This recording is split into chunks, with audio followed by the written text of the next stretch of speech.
Hey, Real Nerds. There's many ways to enjoy the Real Nerds podcast. You can listen to us on Stitcher, iTunes, and now Spotify and iHeartRadio. You can see what we're up to around town by following us at Real Nerds on Instagram.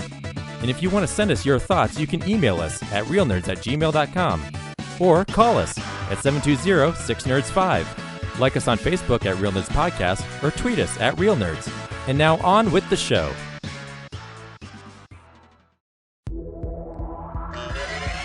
Here we go again, it's our Filmsplosion, a movie countdown of real devotion. It could get long, so bring your ibuprofen. I'm telling you all, it's the Filmsplosion. What's got the best acting? What's got the best direction? The cream of the crop, here's our selection. From comedy to drama, even blaxploitation. I'm telling you all, it's the Filmsplosion.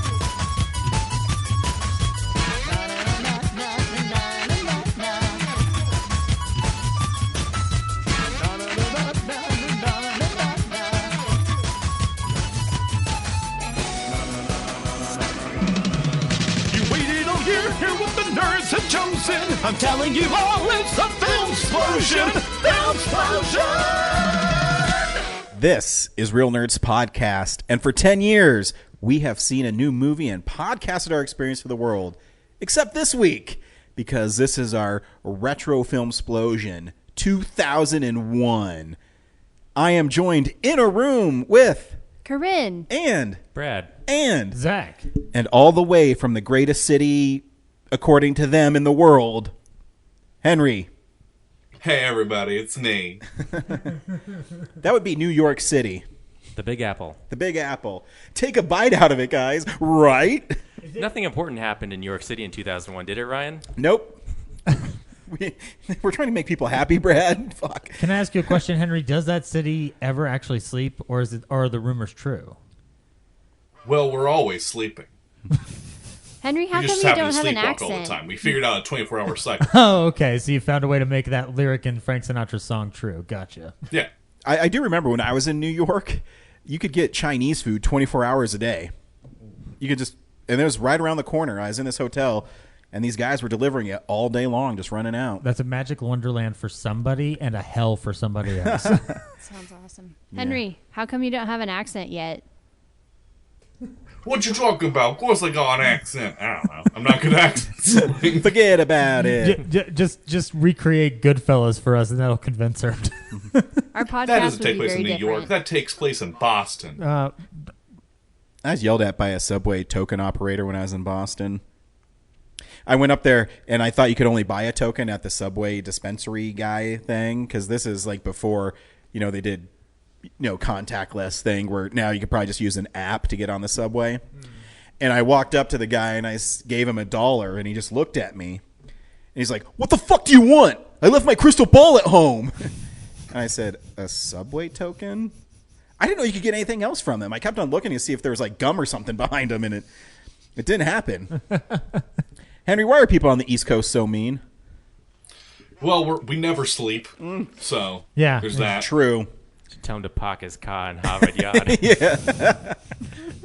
The city of insomnia. No, I brought up the 2001 thing because I looking back into this year, like my list is going to be heavily influenced by how I engaged with movies that year. That it's the first year I was like a full adult out of high school, so I was really getting into film this year, and this list is going to reflect a 18-year-old's preferences. Well, let me more ask you. than Sorry, I didn't current mean to Brad. interrupt you.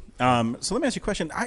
When I was doing my list, there's a lot of movies I like, but not very many I loved. I think this is kind of a weak year for movies. Not for me. I had a really hard time putting this list Really? together. This I is- had like a list of 15, and I was like, oh man, this Wow, is that's hard. a lot for you, because when I asked for 100 movies out of 500, you can only send me 50. So I understand the struggle that you're having. I love your shirt, by the way. I have that comic with that cover on it. It's Captain Marvel for those at home. I feel like the ones that, from my age range in particular, it's what stuck out when we were 11 going to a movie theater. Fuck, I'm old as fuck. But then there's I was actually 10. I'm right. I'm lying. I know. 10, yeah. But there's also like reflection of also what you've picked up along the way. So. Yeah, I mean, there's one film on mine that I wasn't a big fan of when I saw it in 2001, because just like Brad, I was 20 at the time, but I I was working as a server, so I had money where I could just go see a movie. I didn't have to go, Mommy, please take me to see Ninja Turtles. And she'd say, not now, damn it. I mean, if you talked like that way to her, I would refuse to take you to Ninja Turtles. Fair. No, actually, I know I've told the story. My mom took me out of school to see Ninja Turtles. It's awesome. But anyways, so I saw a lot of movies this year, and I mean it's continued. I mean, if now that movies are starting to roll again, if my wife's home and my kid's in bed because he has school, I'll leave and go see a movie all the time.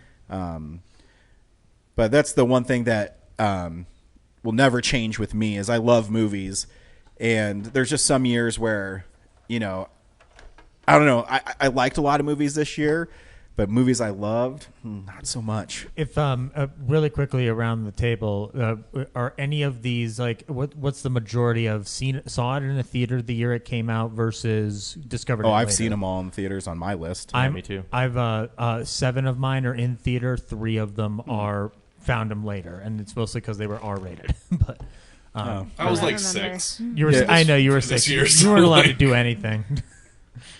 You were allowed to watch Scooby-Doo. That's awesome. I definitely remember seeing some of them in the theater. Yeah, I have a bunch that were like my 11 through 15 that could have been the bottom half of my list. Yeah. So, the top is like definitely love them, but also like this 10. Just looking back today because I did this list a while ago in preparation. Me for too. this. I forget when I sent it to you a long time ago. Yeah, months ago. Yeah. I've done I've had all my Filmsplosions done for like a year. Yeah. But yeah, this one I was like, man, I did really put this at 7 instead of 8, and so Yeah, there's especially with like my 10th film. There's movies, and I mean we say this on every Filmsplosion, but these aren't like critical darlings per se. They're films we love, and sometimes even when I watch films now and critics love them, I go, man, I don't think I could ever be an actual film critic because I just love the art of making film. I'm like Tom Cruise. I just love movies, and I just want to be entertained. I don't care how you entertain me, just make it entertaining. And there's a couple movies on here that are definitely not cinematic classics, but there's a time and a place where I still adore these movies. And it's always fun revisiting even films when you're younger and see if they still hold up. Because sometimes you see a film and then you have this great memory of it, and then you watch it and you go, this is a piece of shit. And but there's also times, like I think it's my 4th or 5th film, you see it and you go, oh, I don't know about this movie, and then you rediscover it and you go, oh, this movie is actually pretty good. both those scenarios happened to me this week. Nice. Rewatching some of these. I love it. I feel like there's also some. I guess my list might end up reflecting undervalued in the bottom 4, in a couple of them, because there are some films that I think have. I'm always a fan of like an underdog sort of respect, but also these are some that I latched onto when I was very young, and then my taste diverged. Sure. But I will never not appreciate the value that they possessed at that time. So I think there's some titles on there that might kind of make you do a double take. I will say too, I always know what Filmsplosions people look forward to by the response we get, and we did not get very big response on 2001, and then when we did 91, we got a huge response, and this one, I think I got 2. So I can always test the waters about how much people enjoy the year by how they interact with our Facebook and Twitter, and how much we actually get fan mail. And since this will be our least downloaded Filmsplosion ever, we could just talk about how we really feel about each other. Yeah. Ryan, your hat is too pink. whoa. I'm going to talk about you like I'm in 2001, though. Oh, okay. Listen, you little asshole. Yes, sir. Please don't beat me up. Anyways, we'll get this started because they're long. Yes. Anyways, how this works is we all have picked 10 films. Brad has put together a DVD of the trailers in case we need to refresh our... A Blu-ray. I'm sorry, a Blu-ray. Ryan. A Blu-ray DVD. I only watch Betamax. I'm leaving. Nice. And Brad knows the list because he maximizes it to... I should start doing the trailer as like, if you do it in the 80s, I have to do it on VHS. If I do it... That'd be sweet if we could actually pull it off. Do 2020. you still have a VHS player? I do. Really? It's Nice. yours. You Oh, gave it to me. sweet. But yeah, that's way too much work. So Yeah. you guys- So Brad maximizes it. We all have 10 films. We will say this is number 10. Play the trailer. Introduce it. We won't play the trailer twice if people have been on, if it's shown up earlier on the list. We also have sweeps. So our countdown starts across the United States. Henry, you kick us off on Filmsplosion 2001. No pressure. I mean, none taken. Because, listen, I'm pretty excited about my number 10 film. You see, some films ask very deep philosophical questions. What is the meaning of life? How do I deal with grief? What is my wife? I don't know. What is This my film, wife? What is my wife? This film asks the bold question, what if children could be spies? Between driving the kids to school Mommy's mimicking me! Mommy's mimicking me! and putting them to bed, Good night. no one would ever guess that Mom and Dad are the world's top secret agents. We've got to follow her. No for love. What'd you do? Your parents are international spies, but something's gone wrong. My parents can't be spies. They're not cool enough.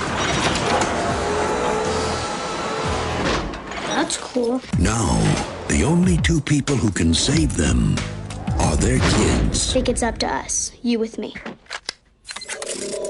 How to be a spy. Good spy puts himself in the mindset of the opponent. Ew, gross. What do you see? You.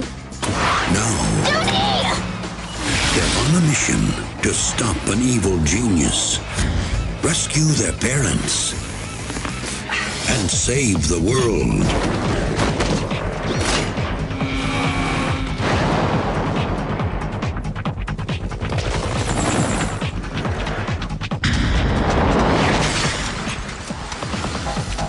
Gotcha!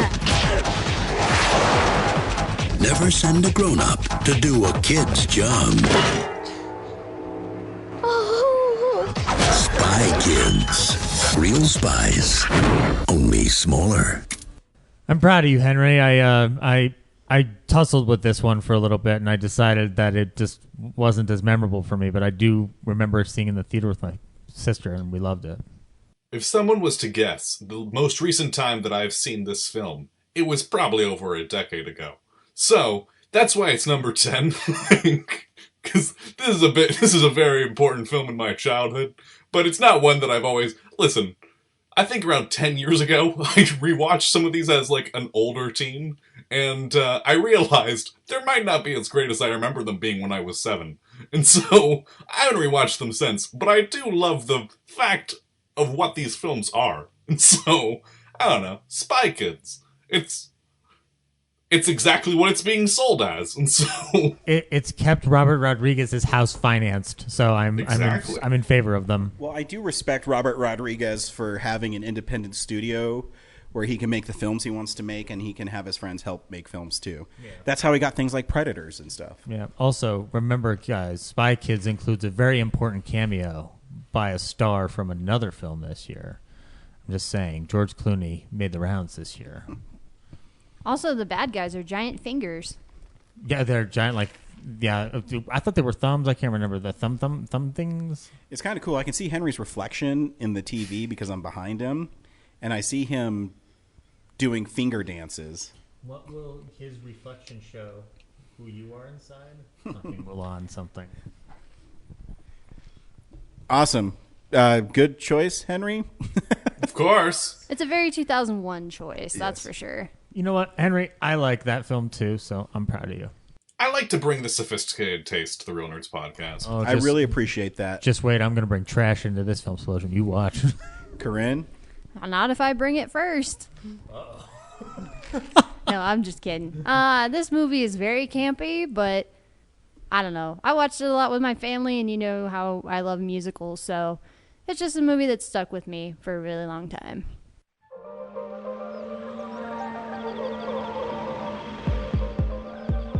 He entered a world where fantasy is real, where he could be anything he wanted, and where he would discover the most dangerous temptation of all. Come and get me, boys. Diamonds are a girl's best I believe you were expecting me. Yes. Silly. Think you would fall in love with someone like me. I can't fall in love with anyone and make men believe what they want to believe. Never knew I could feel like this. I believe in truth, freedom, and above all things, love. Like I've never seen the sky. You're gonna be bad for business. I can tell.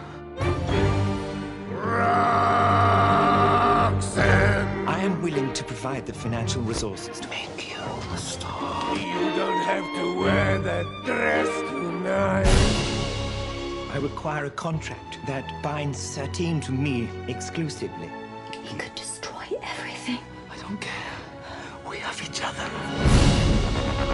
Make Christian believe you don't love him. He'll fight for me. Hurt him to save him. Whatever happens, no matter how bad things get, we love one another. Kill the boy. No!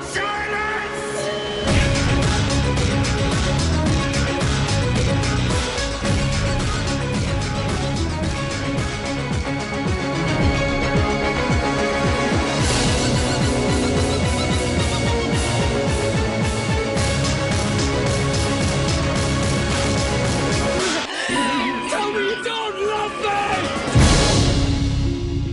This story is about love at the Moulin Rouge.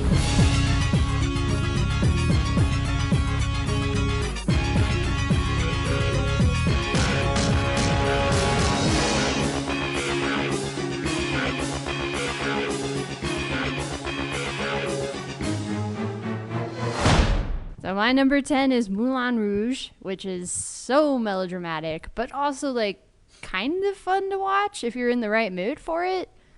And I just like the song numbers can be kind of fun, and just it's a lot of energy, but also some scenes are not energy. I don't know how to explain it, but it's just a whole boatload of weird. It's a melodrama. It moves up and down.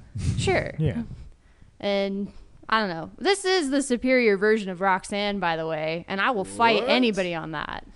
I listen to that the Tom Waits Police's singing it? Roxanne, and I'm like, ugh, so boring. I listen to this Roxanne, and I'm like, yes. Let me see if I can do it like a Mulan. That's cool. It just works really well with the tango vibe they got going. trombone fish. Give her 8. I mean, yeah, I wish the guy singing it didn't sound so raspy, but you know, Tom Waits, it's, he's not going to change for you. I know, that's fine. But you know, the instrumentation, the choreography, the timing, the editing, everything works on that. So, but I mean, it's more than just that one scene, but it's a lot of melodrama. Lerman's And you know, really that's good kind at of my that. jam sometimes. Right on. So number 10, Moulin Rouge. Brad. My number 10. Whoa. I'm the host. Brad, you're number 10? My number 10 is definitely going to frustrate a lot of people. In the lands of Middle-earth, legend tells of the Dark Lord Sauron and the ring that would give him the power to enslave the world. Lost for centuries, it has been sought by many and has now found its way into the hands of the most unlikely person imaginable. Sauron needs only this ring to cover all the lands in darkness. What must I do? The ring must be destroyed. The ring must be cast back into the fires of Mount Doom. There is evil there that does not sleep. Sauron's forces are already moving. They will find the ring and kill the one who carries it. Go! Come on, Frodo! I cannot do this alone. You have my sword. And you have my bow. And my axe. This task was appointed to you, and if you do not find a way, no one will. The enemy has many spies. Birds, beasts. Something draws near. I can feel it. Get off the road! Hide! You must remember, Frodo, the ring is trying to get back to its master. It wants to be found. Let us hope that our presence may go unnoticed.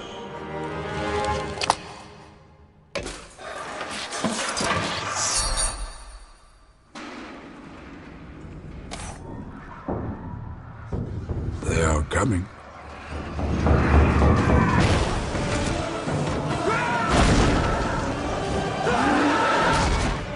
We must turn back! Wish the ring had never come to me. Back, you devils! Wish none of this had happened. You will find your courage. If you want him, come and claim him.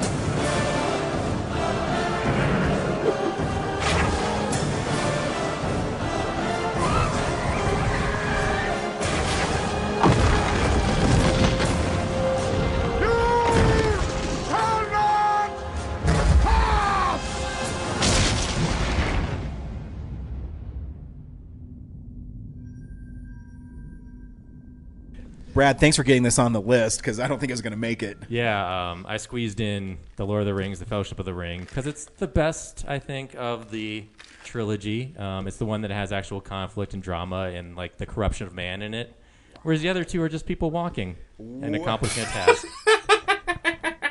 Okay, so Brad just wants to die today, I guess.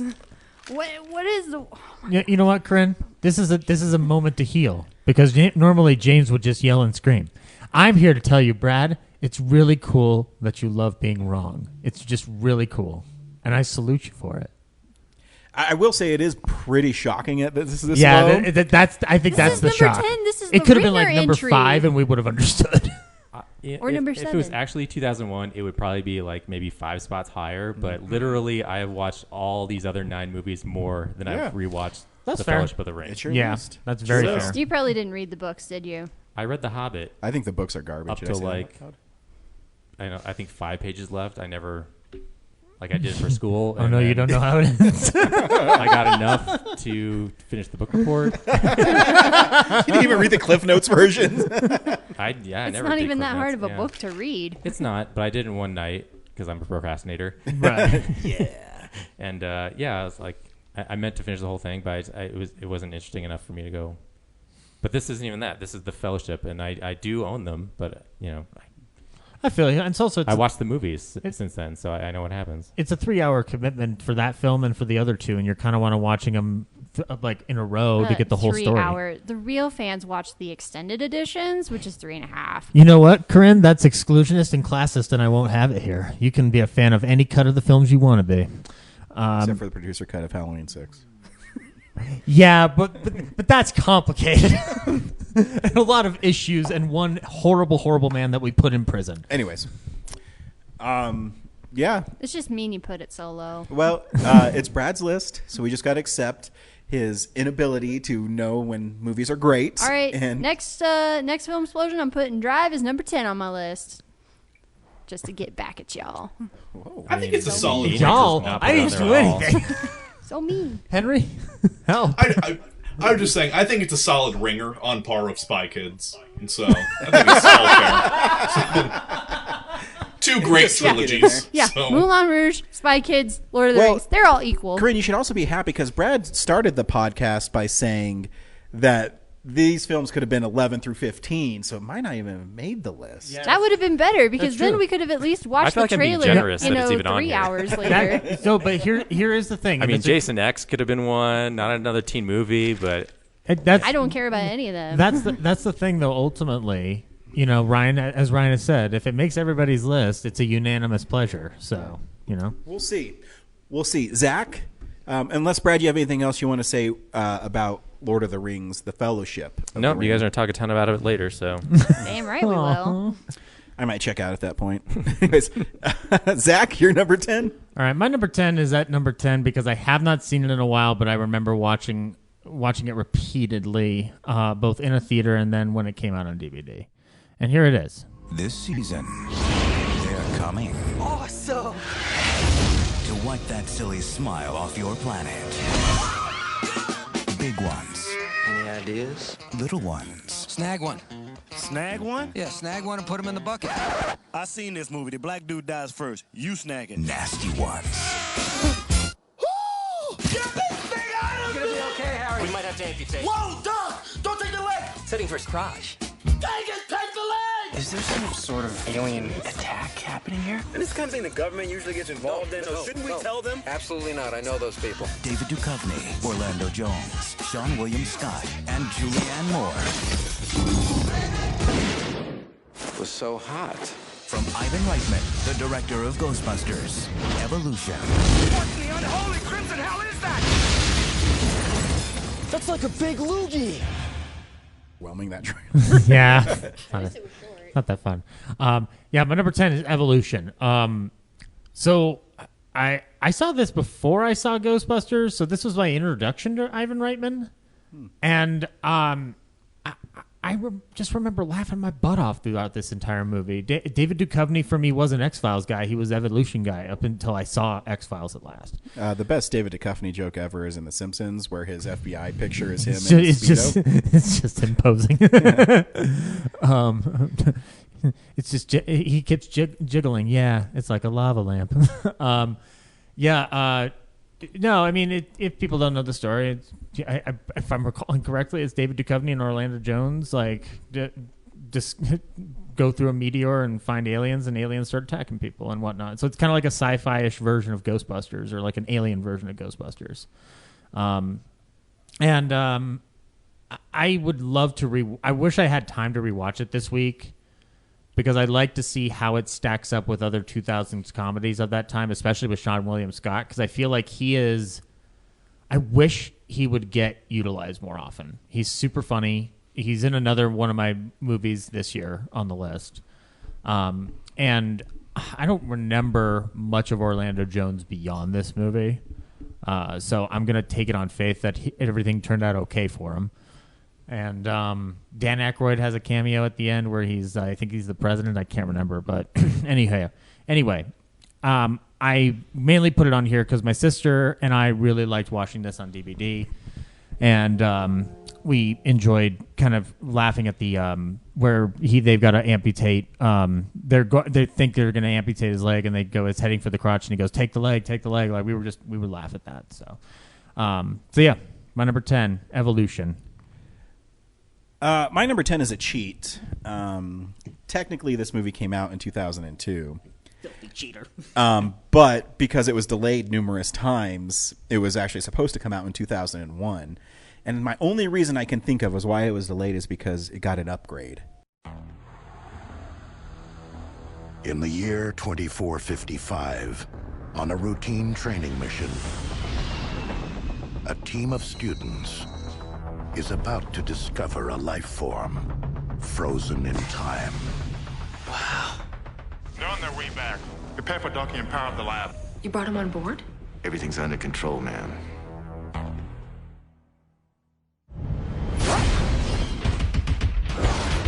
What the hell is going on? Jason Voorhees, that's what's going on. He's an unstoppable killing machine. Guys, it's okay. He just wanted his machete back. How do we get off the ship? I don't know. Look, we're gonna be all right. What? Are you high? Uh-oh. He's here. You have got to get them out of there. Hey, Slappy. I think we're finally okay. What the hell is that? You've got to be kidding me. Oh, wow. He's been modified. Oh, you think? You guys might want to run.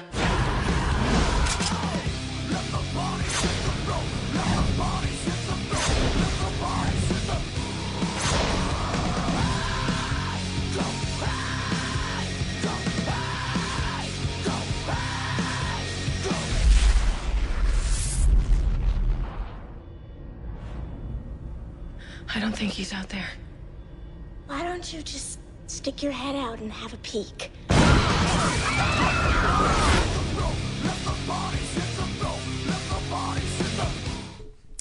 So my number 10 is Jason X. Now, technically, this was supposed to come out in 2000. Then it got put on a shelf. And then they decided to release it a week before Spider-Man. And that was a dumb idea. Never made its money back. The movie's really stupid. Basically, Jason is put in cryogenic locker thing, and he's awoken 500 years in the future on a spaceship and goes around and kills people. You forgot to mention the fact that he killed David Cronenberg to get to space. That's Excuse right. me? Actually, I think David Cronenberg has a great line in this because they're going to freeze him because they don't know what to do with him. Mhm. And he says, I don't want him frozen. I want him soft. And I was listening to the commentary, and that was improvised. So it's fun. And it's one of those movies I just have fun watching. It's not a great movie. But it is the second Friday the 13th I saw in its initial run in the theater. Aw. The first was Jason Goes to Hell. You've had a rough ride. Well, I was only 7 when He Takes Manhattan came out, so no one was going to take me to that. But yeah, I just have fun with it. I mean, it tries to be a little too winky, and you can tell that it's heavily influenced by Scream, where everything's really self-referential and it's quirky, yeah, quirk hey, this dialogue. some really he just wanted his machete back and things like a lot that. of early 2000s gamer jokes. And Yeah, but it's still fun, and there's some pretty gruesome kills in it. It has one of my favorites. Jason sticks this lady's head in liquid nitrogen and then smashes it and then pulls her head up, and it's all hollow. And the sleeping bag kills. And the sleeping bag kill. And I actually think the brutal one with that one like kid gamer where he just breaks his back is pretty awesome. So the sleeping bag kill is in the holodeck. Yeah. So does it count as a kill or is it a dream? I think it counts as a kill. Okay. And he, yeah. So that's fun. Okay. And the Uber Jason design is meh, very 2000s. But the whole production design is like, oh yeah, Sci-Fi Channel, it does. science fiction show. The lighting's really weird in it, and I think Harry Mancini's score is really bad. Mhm. It doesn't fit the tone right. Well, they were being chopped around on that budget anyway, and I think Yeah. it's literally just keep the IP going until we get to Freddy versus Jason. I think ironically, it's one of the highest budgeted Friday the 13th films besides Freddy versus Jason. I think Freddy versus Jason was like $30 million. Where did that budget go? On the sets. If you get the special effects. if you get the Scream Factory's like Friday 13th set, there's really great making of it, where it's about an hour or so long, and they talk about what they went through to get it made. And it's actually one of the first films that was shot on film, then put digitally into the computer so they could make the digital effects. So it's really fascinating. And yep. It's the 10th one. And, yep, he kills people. So because of Jason X, we now have the tech to do facial recognition for... Just so you know, if Friday the 13th comes out and we have a Filmsplosion that year, it will be on my list. Oh, yeah. Somewhere, except for Part 5. Even when it doesn't come out that year, it will be on your Exactly. list So somehow. you never know. Well, because 2002 is actually a pretty good year for film, so I cheated to put that in there. 2001 was an excellent year for film, Ryan. 2001 is okay. Henry. That's why Jason X made the cut. Henry, number 9.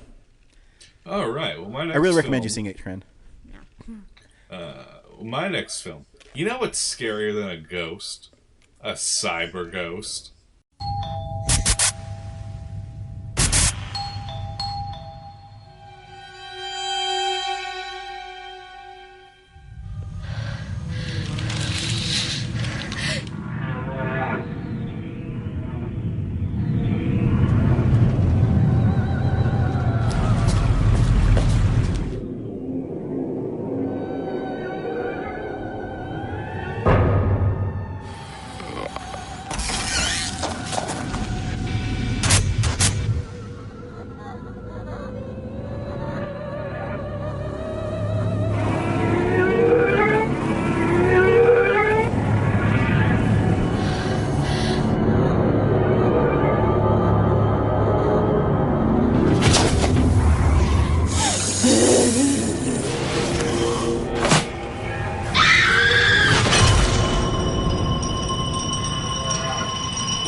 We didn't mean to jump to conclusions, Henry. We thought it was another.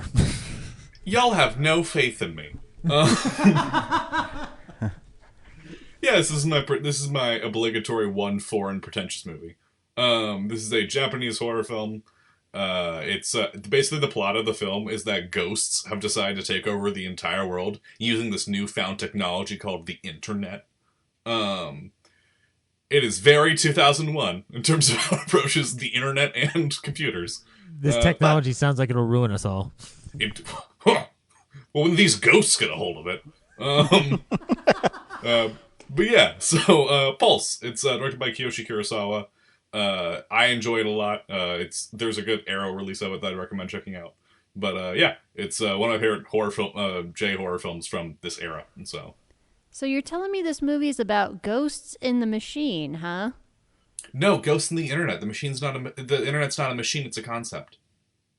Yeah, but it uses machines to run. I think you should look into what machines are. Ooh. Fight. You're not going to fight over Pulse. No, I won't allow it. If I'm fighting anybody, it's Brad. Never forget It's just because he's in the room and you can't touch Henry? That's true. I'm not getting on a flight to New you York. feel that, Henry?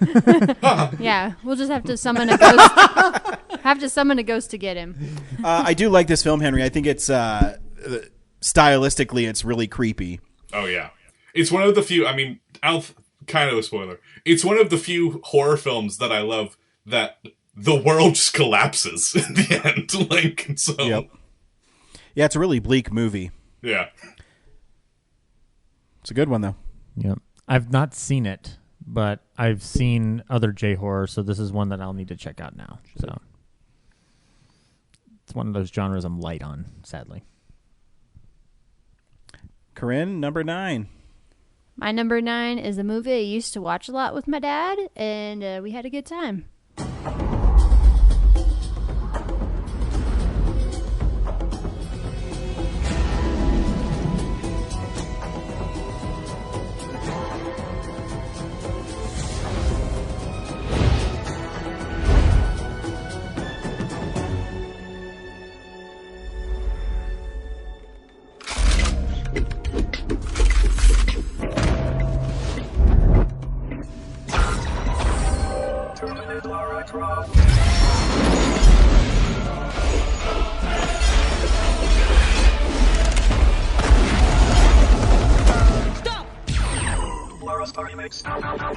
Play. Born into wealth. The future is yours now, Lara. The all-seeing eye. Groomed by the elite. Have you ever heard of the Clock of Ages? It gives its possessor power of the people of the light. And trained for combat. We can be partners. You might try to kill me. I'm not going to kill you. I said you'd try.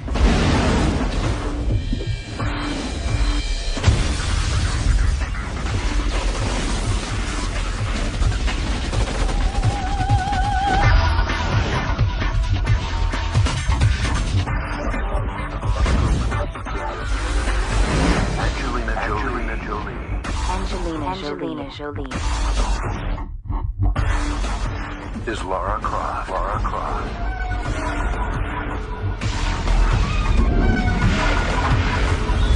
Time to save the universe? Absolutely. Tomb Raider. Yeah, so my number 9 is Lara Croft Tomb Raider, the first one. And it's an excellent movie, just a lot of fun. And got a lot of good action sequences in it. It's got Daniel Craig before he became a big star. Got Ian Glenn when he was young before he did Game of Thrones. Of course, Angelina Jolie as the titular Lara Croft. Basically, Indiana Jones, but with more guns. This is the one where she was with her dad in a movie. Is that correct? Yes, he plays her dad. God, it's awkward. Yeah. Well, actually, that's a pretty touching scene. I mean, it's awkward just having John Voight for a dad. That's got to be terrible. I don't know. I think the whole, heart of the movie is very nice. And if you've seen it, you would understand. Yeah, no, it's a so fun I encourage movie. those who haven't seen it, including 2 people in this room, to check it out.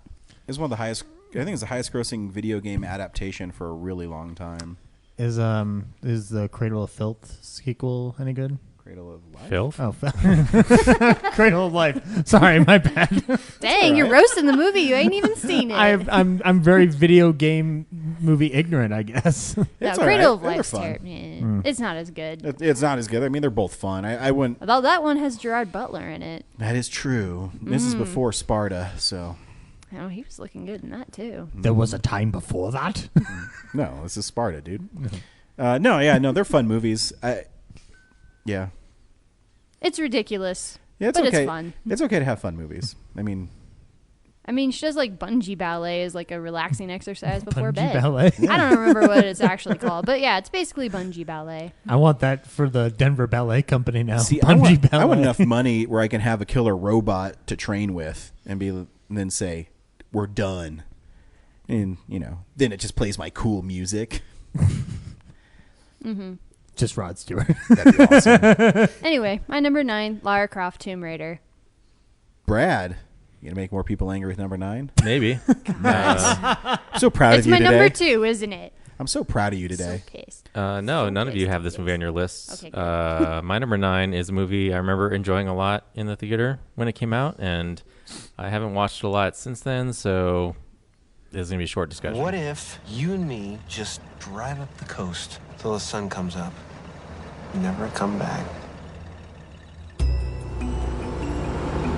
Peter Appleton has lost his way.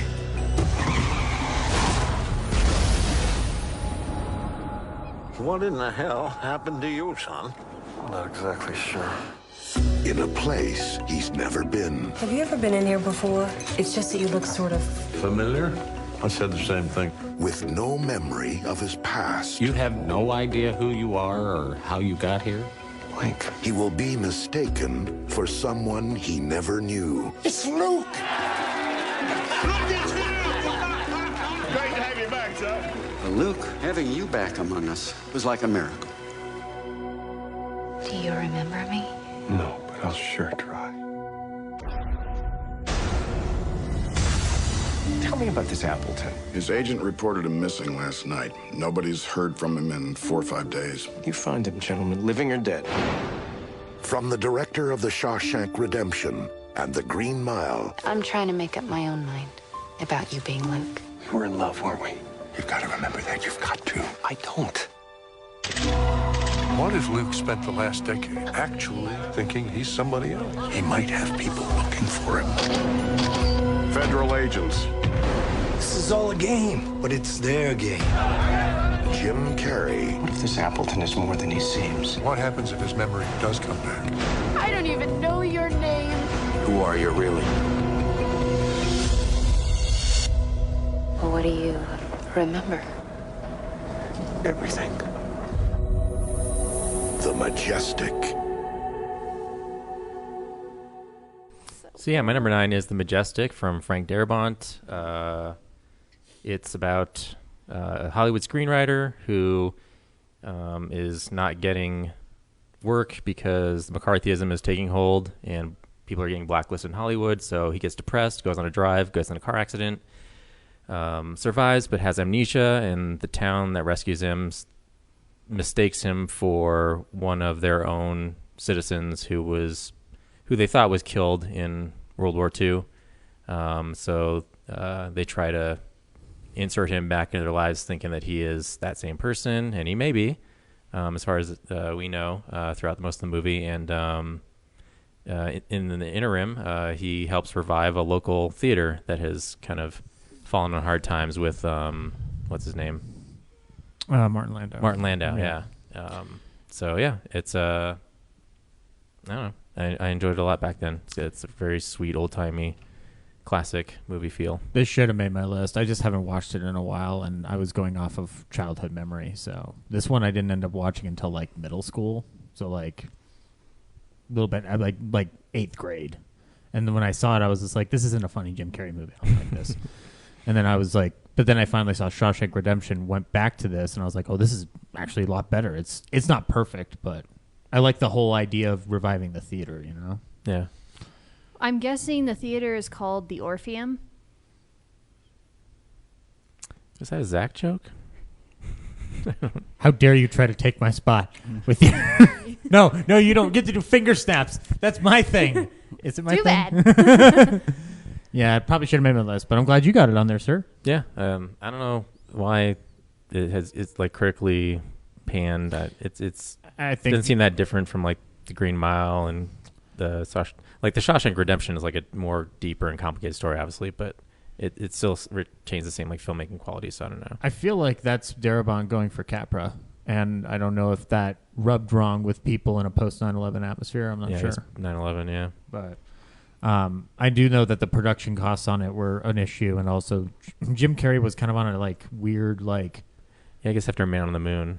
After Man on the Moon, like the only real big film that he has like post this is The Grinch, because that has like a bunch of other elements surrounding it to make it financially successful. So that's my number 9, The Majestic, starring Bruce Campbell. Oh yeah, Bruce Campbell's in it. He is. In a little he has a little cameo in it. One of the films in the theater they play is like a Indiana Jones style movie, and he gets to be that character. Zach, number 9.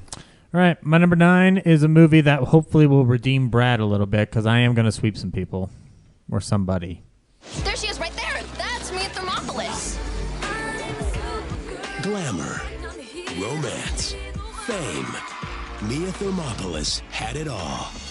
But only in her dreams. As always, this is as good as it's gonna get. Her real life was completely ordinary. You're way tense. But now, something's about to happen Your grandmother called. This is the first time she's ever contacted us. What you want? that will change everything. I am Queen of Genovia. Whoa. And you are Princess. Shut up! Just in case I'm not enough of a freak already, let's add a tiara. I can teach you to walk, talk, sit, stand like a princess. Let the work begin. We don't schlump like this. It's a question of taste. Princesses never cross their legs in public. Tuck one ankle behind the other. A matter of grace. Oh! What kind of dancing do you do? Where is the beautiful girl? My granddaughter, Amelia. And a chance to make all her dreams come true. Only Paolo can take this and give you Much better. Walt Disney Pictures presents Anne Hathaway and Academy Award winner Julie Andrews. Do you think she can do it? I have no doubt.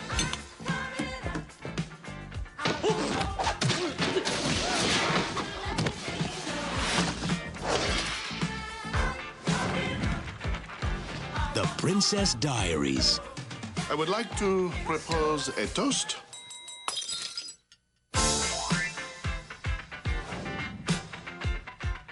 So yeah, my number 9 is The Princess Diaries. This is a film that is a sister thing. So my sister loves this movie, so I was dragged into it like a lot of other films. And within the last couple of years, I've grown to appreciate my sister's taste in film a lot more and which means I still technically need to revisit Legally Blonde. But it's been a while. Hush, Corinne, I know. I'm sorry. I know I'm a terrible human being and I'm going to hell. But The Princess Diaries, Mia Thermopolis is this awkward, dorky kid who then finds out her grandmother is the Queen of Genovia and she is to be the Princess of Genovia, so she's going to get a makeover. And the one element of this that I feel hasn't aged particularly well is the whole, like, we've got to make her over from an awkward kid with glasses into into beautiful Anne Hathaway. So it's like, it's one of those outdated elements of it, but I don't think the movie's intending to be malicious with that idea. It's more, if anything, there's more in the idea of her being awkward and clumsy versus the poise that a princess is supposed to possess. I love Hector Elizondo in this film. I think that's my big secret man crush in the movie, as well as Larry Miller. I will never not love Larry Miller popping in anything. It's fantastic. And Julie Andrews, I do love her in this film because this always gives her a like nice chance to kind of be like she's a grandmother in this. And I love those moments where she's teaching her how to be a princess. She's like, we don't just watch like this. You get to kind of watch her do that comic side that you don't think of Julie Andrews when you think of her right away. Like that's not your first go-to. It's Mary Poppins, pure and simple. So I do like watching her just get to be kind of like as flawed a human being as anybody else. So, but yeah, it's, I mean, this is a film that pops up within my sister's quotations constantly. In rewatching it within the last couple of years, I'm like, this movie still has its charms. I do not remember a damn thing about that second one, so don't even bother to ask me. But the first one, I was going to say Julie Andrews goes couch surfing, or no, I remember, mattress surfing. Whatever. Actually, I take that back. I remember they made a big deal of it where she was going to sing because she had just had some kind of throat procedure or something. Yeah. So that I do remember that part, and I remember John Rhys Davies being an asshole. And Chris emperor Pine or is in something. that movie. That was kind of before he took off. Yeah, do you mean before he took off on the USS Enterprise for a 5-year mission to explore strange new worlds, to seek out new life and new civilizations, to boldly go where no man has gone before? I mean, I meant in terms of stardom, but sure. Okay. Well, I was talking in terms of Star Trek. But yeah, my number 9, The Princess Diaries. What's really funny is my number 9 film pokes fun at movies like this. It's a dream come true. It's the moment you've always been waiting for. Kiss me out of the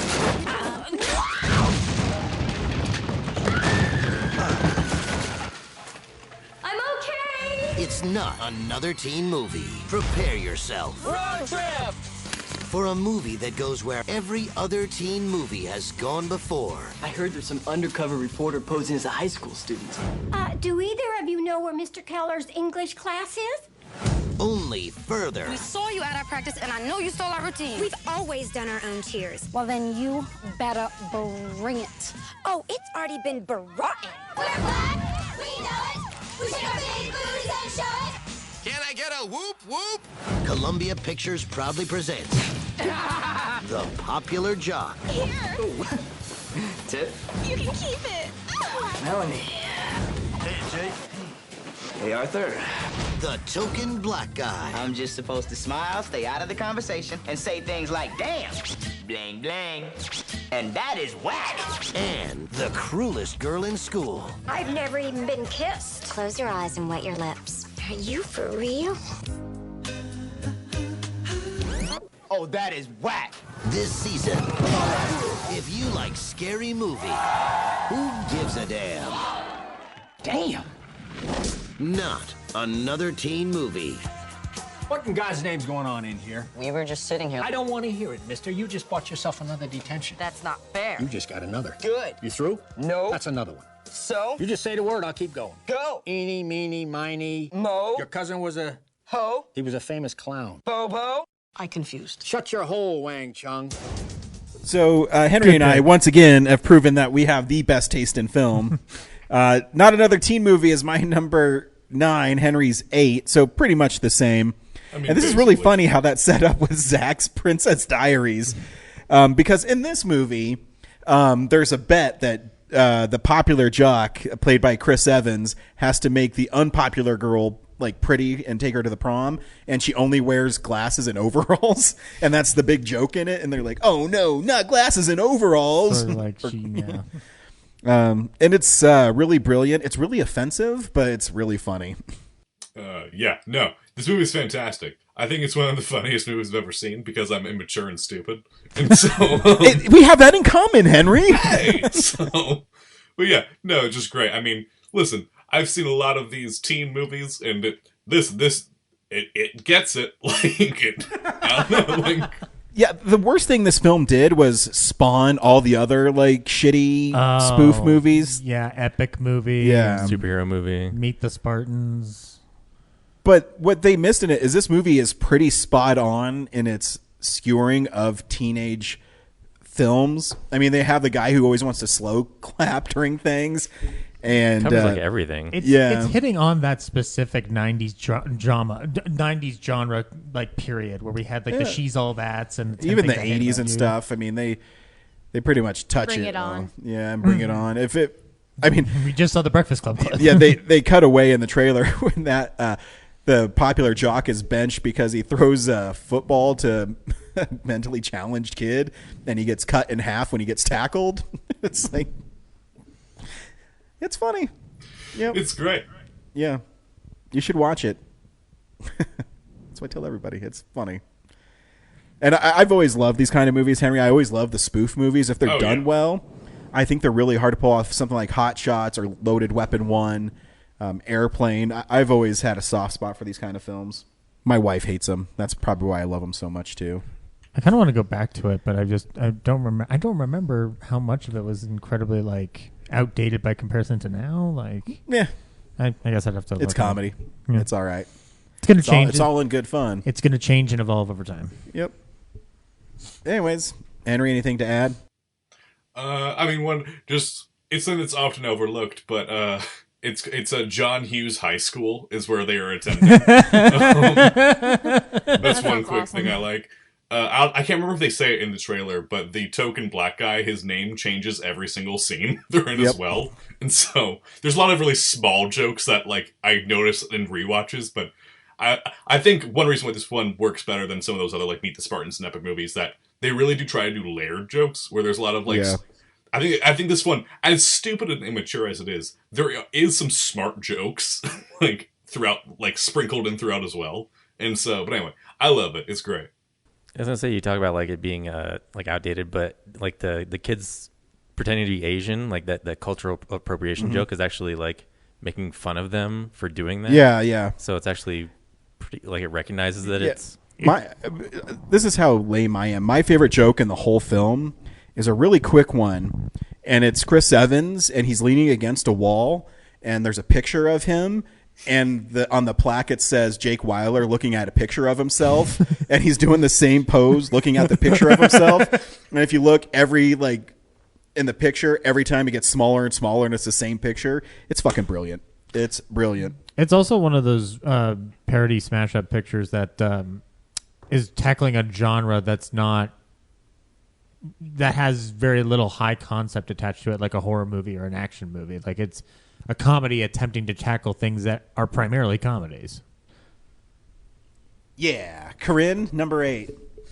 My number 8, I do remember seeing in the theater, actually I think it was a drive-in theater, and I went with my mom, who fell asleep. So this is that movie.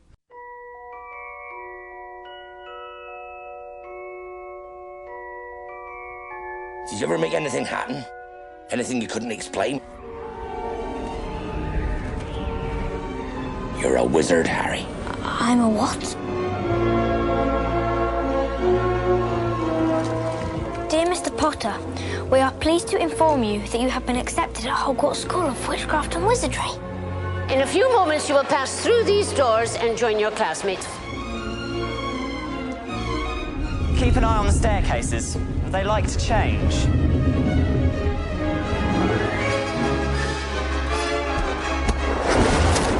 Good afternoon, class. Welcome to your first flying lesson. Stick your right hand over the broom and say up. Wow. Mr. Longbottom! Mr. Longbottom! Mr. Longbottom, exactly where do you think you're going? Do you really have the scar? Wicked. Mr. Potter, our new celebrity. First years should note that the Dark Forest is strictly forbidden, that no magic is to be used between the classes in the corridors. Petrificus totalis. The third floor corridor is out of bounds to everyone who does not wish to suffer a most painful death.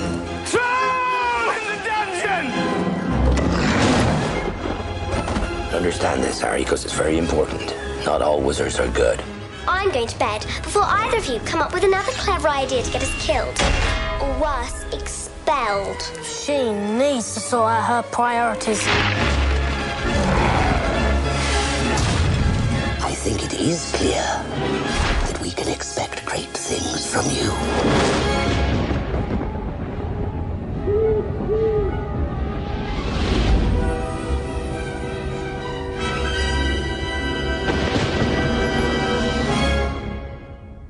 So my number 8 is Harry Potter and the Sorcerer's Stone, because we're in America, okay? Damn, it's America Man, first you bullshit really right there. triggered Corinne today, Brad. Yeah, I'm sure I saw it in the theater like before I went to see it with my mom, but I just remember her falling asleep at the drive-in, and I said something to her, and she's like, well, my mom, so my grandma, fell asleep when I went to go see Star Wars with her, so, you know, it's a generational thing. It continues, so... If I have kids, I'll probably fall asleep on them when they want to go see the big blockbuster of their generation. You know, I remember my dad fell asleep during Jurassic Park. We were in Jurassic Park and he was out. Yeah, I was saying during the trailer that the only reason it's not higher on my list is because it's not even like in the top 3 of the best Harry Potter movies for me. Like, I mean, it's fun, but it's not like there's not a lot there. You know what I mean? It's just pretty much like a pretty good adaptation of the book. It's not trying to do anything like really extreme or really like experimental or anything like that, which I think the third one does really, really well because they got an excellent director for that. Agreed. So, but it's a pretty faithful adaptation of the book. I'm sure that, you know, little 10-year-old me would have told you, oh, they skipped that one part about the, you know, midnight duel and It's okay.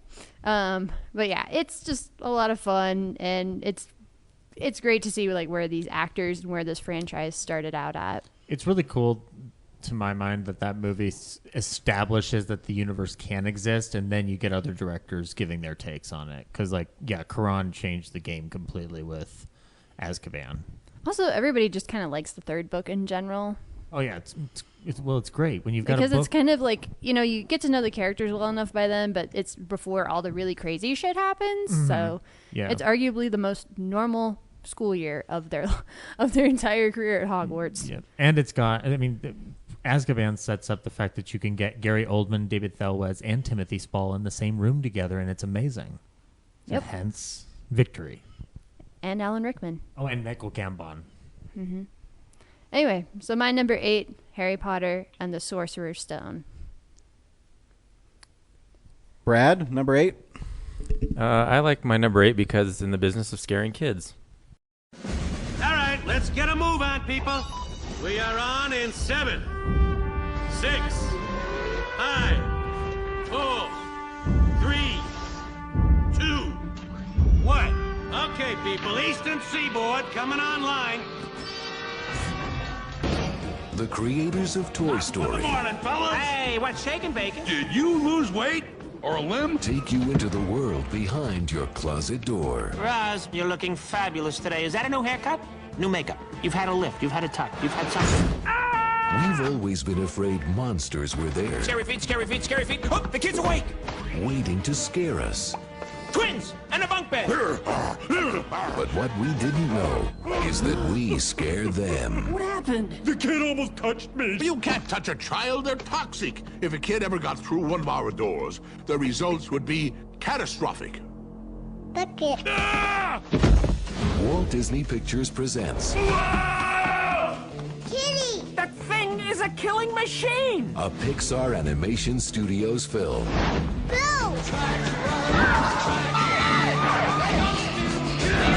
There's a kid here, a human kid.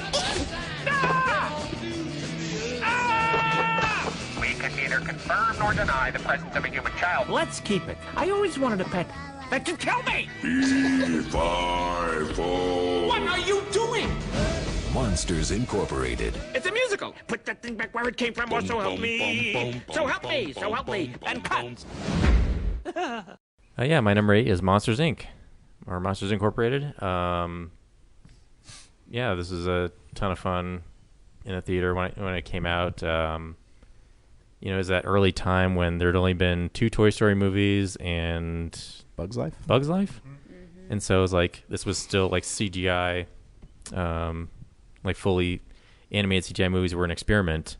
And so it was just cool that like Pixar was already on their way to like like creating a hit after hit, in the like, because I remember like being A Bug's Life, like lighting up people's. No, I remember the short in front of it better than I remember the Gerald's movie. Game. Yeah, yeah, but this like proved that they were on their way to like making hit after hit of. I love this movie. It shows up way later on my list, but you're right. Because Sully looks really incredible, and I mean, I watched it just recently with Kellen, and it's still. I mean, the story is fantastic. The movie's great, but you can see how far they've come when you get to Monsters University. There's a shot in Monsters University where it's like just leaves falling on the road and stuff is incredible. And here they're starting to push the boundaries of what they can do in animation, and their storytelling is second to none, I think. Yeah, I mean, I remember being blown away when they realized, like, it's so obvious, like, making the kids laugh generates more power than scaring them. Like, yeah, it's just brilliant. Yeah, it's just fun. I love Pixar. Surprisingly, a movie that's not on my list. That's okay. Yeah. Zach? That's fine. Steve Buscemi can just haunt you later tonight or something. I don't know. My number 8 is a movie from that I did see in the theater with my parents and my sister, and we didn't know what to make of it. I didn't know what to make of it for years. Now I consider it something that people need to stop shitting on. This is our future.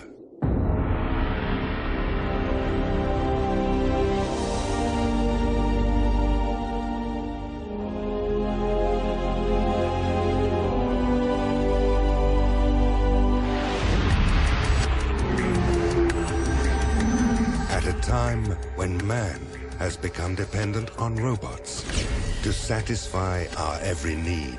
Man made us better at what we do than was ever humanly possible. Science will create a new order of artificial being. You're a machine. I'm a boy. Impossible. More intelligent, more feeling, and more human than ourselves. Until you were born, robots didn't dream, robots didn't desire unless we told them what to want. Some of us will embrace it. He is only a child. Monica, he's a toy. He's a gift. Others will fear it. They made us too smart, too quick, and too many. That's why they hate us. Stay away from people. Stay away from all people. Only others like you are safe. The humans, they'll stop at nothing. What do we do? We will have to journey towards the moon.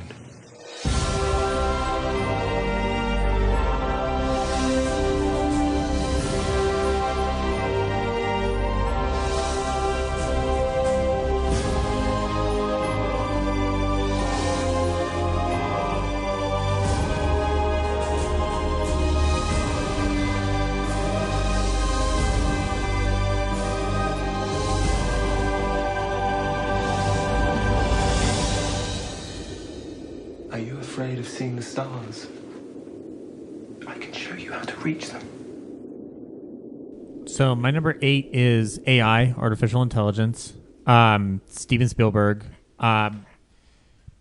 taking kind of a risk in terms of what people expect out of him, because he's essentially doing a Kubrick film.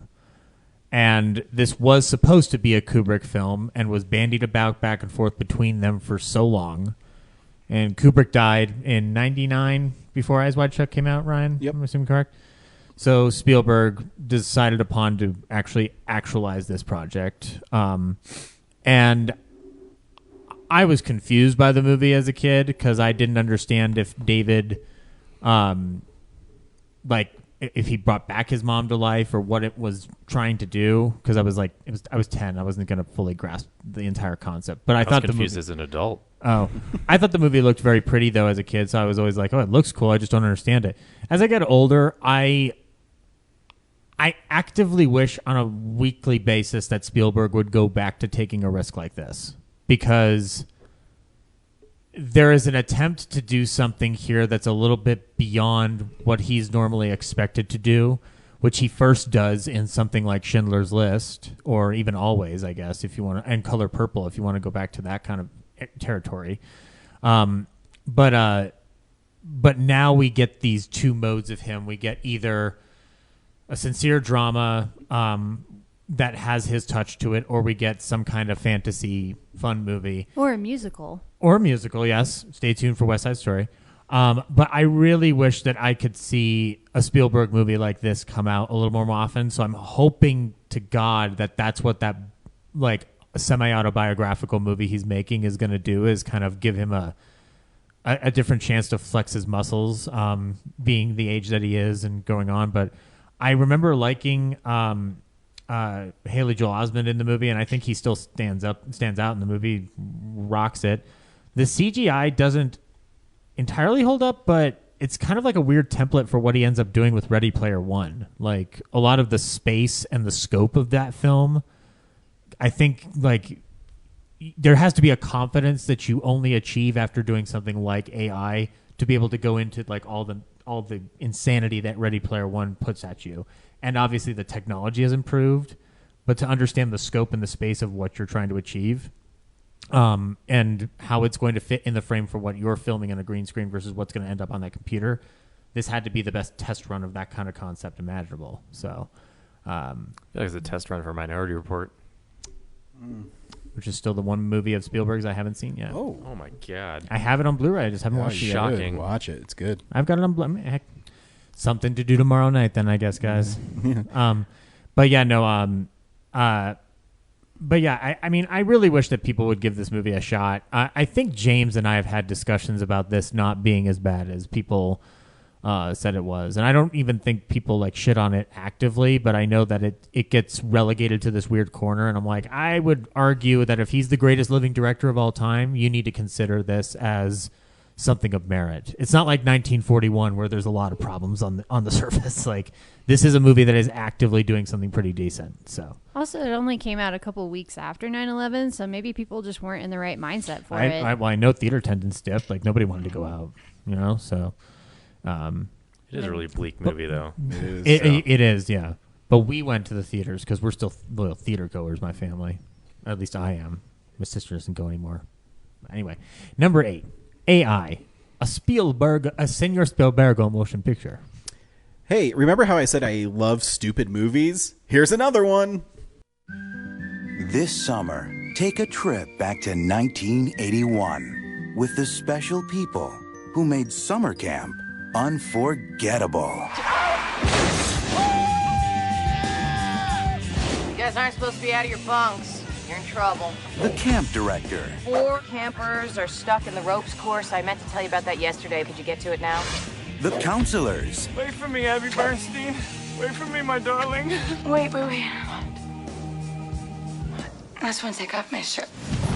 The kitchen staff. Finish up the taters. I'm gonna go fondle my sweaters. Come on, what?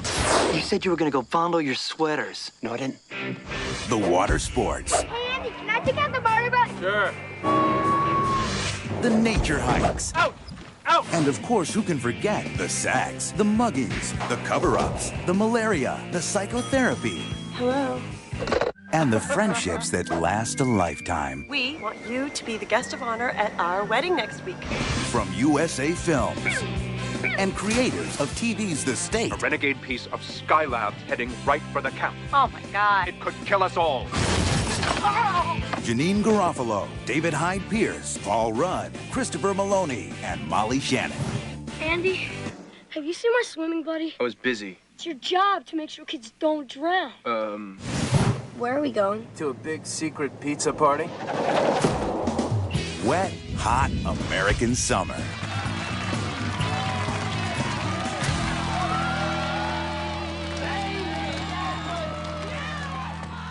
So you have to be in the right frame of mind to watch these guys. From the guys who made The State. Yeah, and also they came together, which I fucking love. Yeah.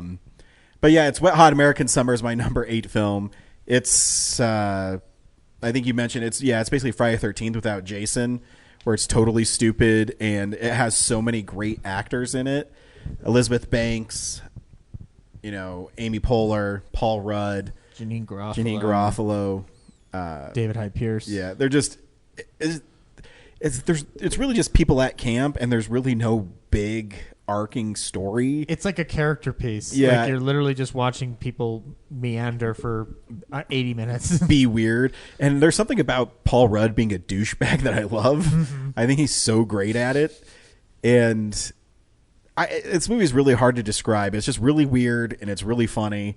And you have to be in the right mindset to watch it, because it's not one of those movies that the gags are really in your face. It's kind of, you have to listen to what they're saying for it to be funny. And if you do, you'll be rewarded with a really clever script and having lots of fun. David Wayne did Role Models too, didn't he? He did. Yeah, he's so him, Michael Showalter, and Michael Ian Black are also part of a comedy group called Stella, and it's really weird too. If you go to ComedyCentral.com, they probably have their stand-ups. Yeah, if you can find The State, I don't know where it is on physical media right now, or if it's streaming, but check out The State if you like Wet Hot American Summer, because The State is funny as all heck. It's like this comedy sketch show they did on MTV for 2 seasons. Never really picked up, but you get Thomas Lennon out of that as well. Yeah, like I said, it's a really offbeat sense of humor, and if you're not on board with it in the first 15 minutes, it'll be really hard for you to get on board with it. But again, I love it, and it's lots of fun. Henry, number 7. My number 7 is also a comedy. Yeah, it's a comedy about legalese. Let's find out what number 7 is. One of the reasons I wanted to come here tonight was to discuss our future. Of course. I plan on running for office someday. Warner. I think we should break up. What? Elle. If I'm gonna be a senator, I need someone serious. I'm seriously in love with you. I love you. Liar! This is the type of girl that Warner wants to marry. A law student. Going to Harvard is the only way I'm going to get the love of my life back. For my admissions essay, Action. I'm going to tell all of you why I'm going to make an amazing lawyer. I feel comfortable using legal jargon in everyday life. I object. Her list of extracurricular activities is impressive. She was in a Ricky Martin video. Aren't we always looking for diversity? Welcome to Harvard. Don't be scared. Everyone will love you. Elle? I'm sorry, are you here to see me? I go here. You got into Harvard Law? What, like it's hard? I got a PhD from Berkeley. MBA from Wharton. I've been deworming orphans in Somalia. 2 weeks ago, I saw Cameron Diaz at Fred Siegel, and I talked her out of buying this truly heinous Angora sweater. Malibu Barbie lives. I've come to join your study group. Our group is full. Oh, is this like an RSVP thing? No, it's like a smart people thing. I give her 2 more weeks. What is this? We're betting to see how much longer you're gonna last. You're not smart enough, sweetie. I'll show you how valuable Elle Woods can be. MGM Pictures presents. Do you have a resume? It's pink. And it's scented. I think it gives it a little something extra. A comedy about knowing who you are. Do you think she just woke up one morning and said, I think I'll go to law school today. And showing what you've got. we're defending Brooke Window. You can buy her exercise tips on infomercials. Wait! Exercise gives you endorphins. Endorphins make you happy. Happy people just don't shoot their husbands. You're fired. What? I have new representation. Reese Witherspoon. Do you remember when we spent those 4 amazing hours in the hot tub after winter formal? This is so much better than that! Legally Blonde. Oh, look how cute! There's like a judge and everything! Vote for Elle!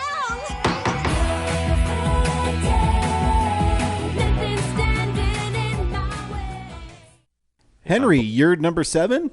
My number 7 is Legally Blonde. It's a hilarious comedy about a woman who decides to be a lawyer. And so, yeah. Wait a minute, that's a man's job. I know. Yeah, it's great. I think Corinne in between, while the trailer was playing, said it's like a great feminist film, and it is. It's a really good film. I have the sequel. I thought was, and the third sequel was, but wait, there's more than one sequel. There's a third one. There's Legally Blonde. It's about Never twins. heard of it. I mean, weren't they talking about making a third? I think the third one's supposed to come out like next year. They wrapped production last I checked, and so. But yeah, so didn't they also make a musical? Yeah, I never saw that. I don't got that money. All right, guys, we're starting a GoFundMe so that Henry can go see Legally Blonde the musical. But yeah, so, I mean, I don't have much else to say. I apparently swept someone. Probably Ryan. So Ryan will talk about this a lot more when it's I will. number 1, so. baby. I mean, he is wearing a pink hat. I am. This is the movie that proved that Victor Garber could be a creep. Oh, Victor Garber my is gosh. a great actor. Yeah. That scene is so cringe. He's awesome. It is Especially creepy. now. It's creepy as shit. Like, He's awesome in makes me wanna throw a Alias. chair at him. Any Alias fans here? No? Just saying, all right. Yes, we get it. J.J. Abrams did a thing that one time. Just the once. Yes, just the once. I mean, Never again. I mean, Alias stars Jennifer Garner as a kick-ass. Did it have lady a named satisfying Bristow. finale? Sure. Might be the only satisfying finale J.J. Abrams ever done. No, I think the Lost finale's good. Lost finale's fine. People, I got turned around on it. James turned me around. You know, I actually like the Lost finale because I got on the Lost bandwagon after the show ended.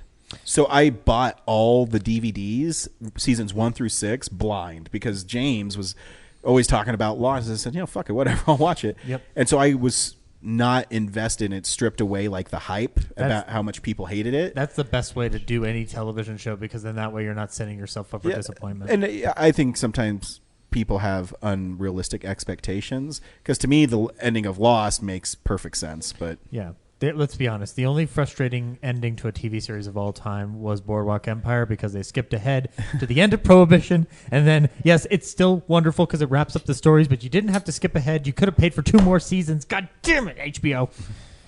But we'll give us Flying Dragons. Anyway. Yes. Anywho, Legally Blonde.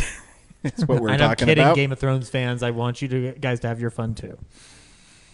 Corinne, number 7. From one romantic comedy to the other, this is, it was definitely going to be on my list because, it has my man in it. And also, it's an adaptation of one of my favorite books.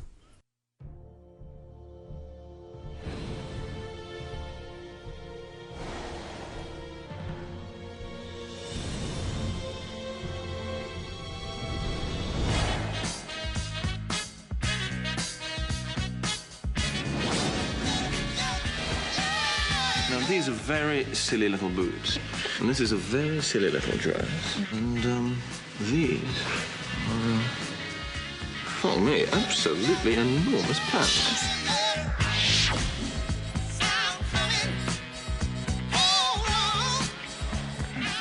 I'm sorry, I have to have another look. They're too good to be true. No. There's nothing to be embarrassed about. I'm wearing something quite similar myself. No. Here, I'll show you.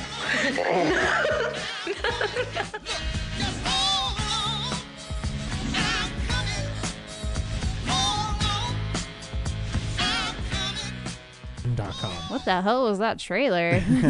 I don't even think they said the name of the movie. Anyway, my number 7 is Bridget Jones' Diary, which the trailer didn't even have Colin I know, Firth that in seemed it. really weird, right? Such a weird trailer. It was just basically them gonna have sex. Yeah. But then, oh my God, she has the wrong kind of underwear. How are Doesn't they even, possibly going to ever make out? Doesn't even capture the whole journey that she goes on or any of the comedy in the film. It's just awkward. That's Anyway, all they wanted to sell it on. Bridget Jones' Diary is a very loose, modernized adaptation of Pride and Prejudice.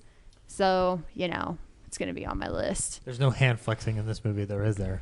No, unfortunately, there is not. Then it's imperfect. I know. The hand flex, man.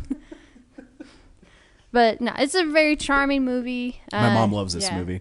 It's a lot of fun. And just, it has, some of that awkward humor in it where you're just, sort of like those episodes of The Office where you're like, it's kind of cringy, but it's funny at the same time. Yeah. Exactly. So, if this is an adaptation of Pride and Prejudice, explain to me The Edge of Reason and Bridget Jones's Baby. Those are Hamlet. Just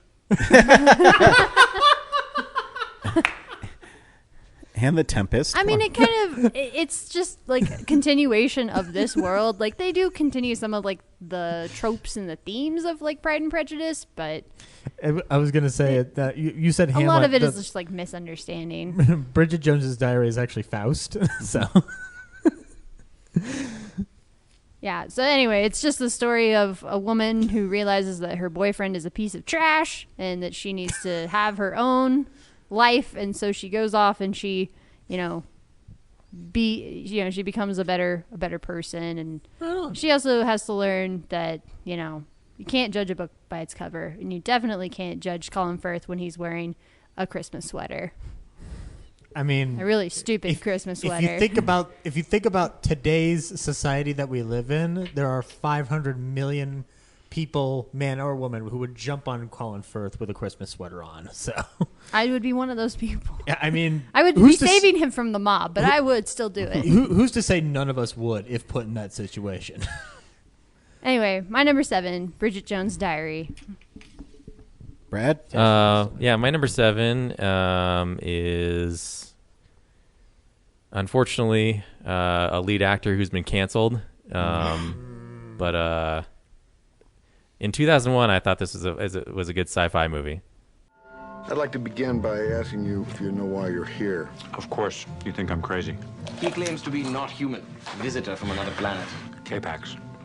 K-Pax? That's about 1,000 of your light years away. Really? Let's hope extraterrestrials qualify for Medicaid. You're really from up there? He certainly has a way about him. That's a lovely configuration you're wearing today. Everyone wants to know about the alien patient. He most definitely has a sensitivity to white light. He can detect a wavelength of up to 400 angstroms. Ultraviolet. I didn't think human beings could see ultraviolet light. We can't.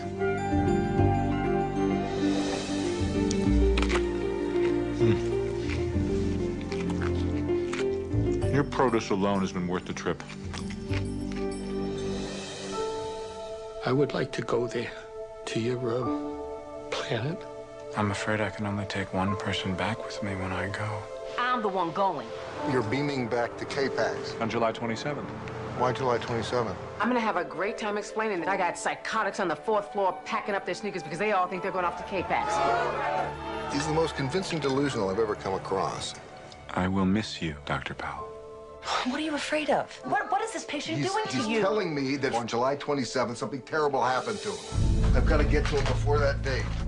Time is running out for him. You know what I've learned about your planet? There's enough life on Earth to fill 50 planets. Be prepared for anything. She says she doesn't hear so well on her left side, so don't sneak up on her anymore. No way. What would you say if I were to tell you I believe you're as human as I am? I would say you're in need of a Thorazine drip, Doctor. On K-Pax, when I'm gone, nobody misses me. There would be no reason to. Yet I sense that when I leave here... What the hell? I will be missed.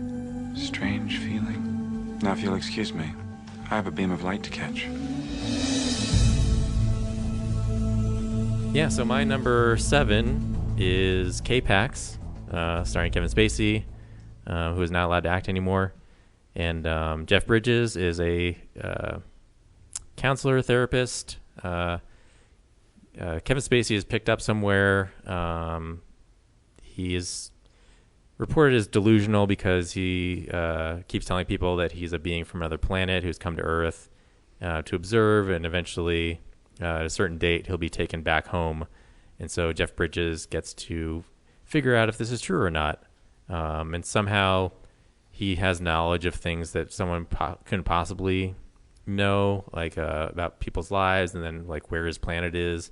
Like eventually they go to a bunch of astroscientists, and he's able to chart a course for like a planet that's miles away that they couldn't find, but that they do.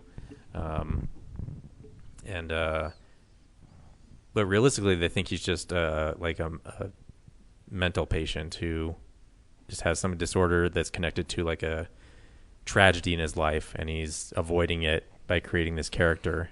And so, yeah, the movie just kind of, you're following Jeff Bridges trying to do some detective work on finding out like what that trauma is. And yeah, I was never a fan of this movie. Yeah, I could never get into it. Yeah, I haven't seen it in a while, which is like I'm struggling to like explain it. No, I mean you explained it right. It's one of those movies I saw once and I didn't like it, and then maybe I should watch this again. Yeah, to some extent, it's like, oh, like he's eating a banana wrong. Like, yeah, how weird is that? You know, that's kind of corny, but for the rest of it, trying to figure out like what this guy's trauma is and if he's actually an alien or not. Yeah. And then the ending is sort of ambiguous, even though it leans heavily in like, yeah, he disappeared, but he could have easily just walked out of the asylum. So you're telling me you ranked this higher than one of the best movies of all time? Which is what? And it has the lead actors canceled? Yeah. Hey, I mean, Jeff Bridges I told is a good you guy. Coming into the show. What did Henry say? Jeff Bridges is a good guy. Jeff Bridges is dope. He just got into remission from cancer, guys. So let's everybody I saw praise that, yeah. Jeff Bridges. The dude abides. But I did preface this with Tony Stark! I explained my list was heavily Brad from 2001, and Brad from 2001 adored this movie. Yeah, but you said that Brad from 2001 also would have put Lord of the Rings 5 spots higher. So Yeah, what but I am also said supposed that to it's a believe? blend of those two things. So I don't appreciate this interrogation. I've never had Explain I'm just yourself. going to keep on quoting my Iron own Man. opinions scrutinized so much. Tony. No, that is a cool question. I'm buying you out. Yeah. So Ryan, don't you know? I'm the one that voted And what was you your out. number 7, Brad? I still like Glenn Ross, and I'm not going to stop watching it because Kevin Spacey's in it. So Yeah, his is a little weird though. I mean, I know he's had rumors about it, but the people that are accusing him, I don't know. There's way more to the story. Yeah, I mean, yeah, I'm not gonna make this about him. It's it's just it's not like he didn't make the movie. He's just an actor in it. So I'm not gonna like cancel Jeff Bridges in the process. Yeah, I mean, it's I struggle when I watch The Naked Gun and O.J. Simpson's in it. Yeah, it sucks. In all of them. Yeah. And I think it was also like shot beautifully. So Oh yeah, no, it's well made. Zach, your number 7? My number 7 is a repeat. It is Monsters Inc. Nice. We saw this in an IMAX, which was really cool. And I mean, we were just talking about a Coen Brothers actor in Jeff Bridges. There's another Coen Brothers actor in John Goodman there, and I love me some John Goodman in pretty much anything. Oh yeah, John Goodman. I won't go back to Roseanne anymore for a lot of reasons, but that's fine because he made movies with two wonderful brothers, and Billy Crystal, who I do love and appreciate, and Steve Buscemi. Frank Oz is in this movie.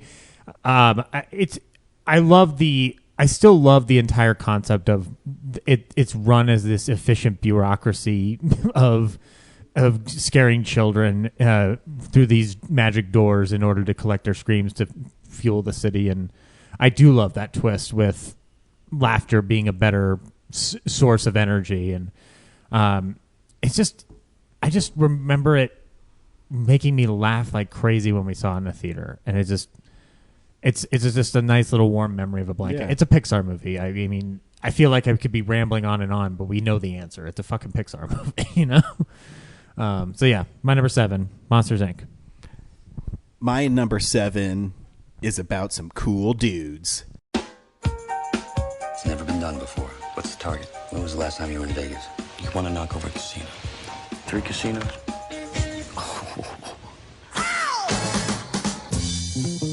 Vegas, huh? Vegas? Vegas. Fantastic. The heist is impossible. Casino security cannot be beaten. You're out of your minds. Exactly. You are up to something, Danny. What? You're pulling a job, aren't you? You're a thief and a liar. I only lied about being a thief. You're gonna need a crew as nuts as you are. Who do you got in mind? Smash and grab job, huh? Slightly more complicated than that. Say we get down the elevator we can't move, and past the guards with the guns, and into the vault we can't open. We're just supposed to walk out of there with $150 million in cash. Yeah.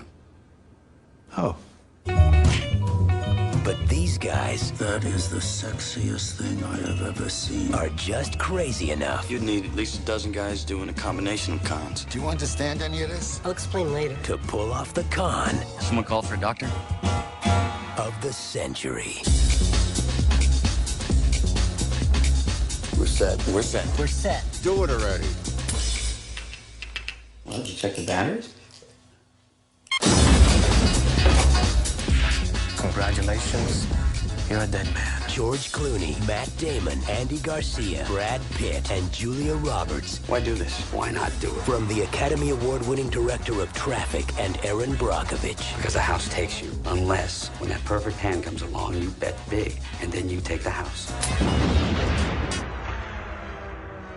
Been practicing this speech, a little bit. Did I rush it? Felt like I rushed it. That was good. I liked it.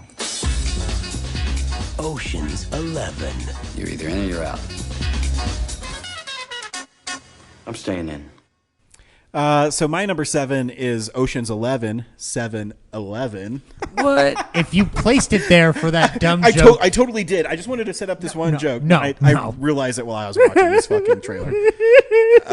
No, it's if I think of a cool movie, it's definitely Ocean's 11. Everybody in it, super cool. I wanted to be Brad Pitt. You know, I love that he purposely is eating in the scenes. It's something that he wanted to do for the character. I wanted to be Carl Reiner, peeling an orange, being left alone at a dog track. He was specifically not being left alone at a dog track. That was kind of the whole point. Well, yeah, of the no, but scene. he wanted to be alone, but then Rusty had to interfere with his life yet again, give him near cataract. Man, come on, man. So Henry, this is right where it needs to be, I think. As 7 or as 6? Well, I mean, technically mine's on the edge. You know what I mean? You know, yeah, fair enough. I think. And since Corinne put it at 6-2, I think we're all kind of in agreement of exactly where it needs to be. That's 3/5 of the nerds. I would here. agree. I'm sure it would be 6 or 7 on James's list as well. And so, I would probably have put it a little higher, but everything else on the list was just a little more meaningful to me. Like, this is like an excellent movie, and I would sit down and watch this any day of the week. I feel you. Like I said, it's entertaining. You know, also, it was on cable a lot, I think. Oh yeah. And I love that ending. Did you go to the theater for it? Yeah. Okay, right on. Good. I just love heist movies and how you're trying to. It's almost like a little bit like a mystery. Like you're trying to figure out exactly how they're going to pull off the heist, and so you kind of feel like, okay, I think I got an idea. But then at the end, you get the revelation of how they really did it, and you're like, oh, that's so cool. And you know, this has a great revelation in that sense. And also, I just love that sequence where everyone's standing at the fountain and Claire de Lune plays, and then they all just take their moment and just walk away. We'll talk about it. Henry, what would you like to add? I like it when they steal the money. Yeah. That's my review of Ocean's 11. I like the part where they succeed at the job they were assigned to do in their heads. Love movie it. is when things happen. And so... It's really engrossing. Like that opening, you know, up until they get the team assembled, like it kind of takes a while, but you don't even notice it. No, I think it moves by really quickly. It's got good energy, good pacing to it. Yep. Because all the actors, telling you, that is all a good know what crew. they're doing. Well, man, we're going to skip all the way to Brad for number 6. Brad? My number 6 is the actual best heist movie of the year. Oh, shit. Excuse me. Can you help me, please? Last Norman? Yes. 2 blocks this way, 1 block that way, to the left. And you're right there. Okay, thank you. Thank you, Nick.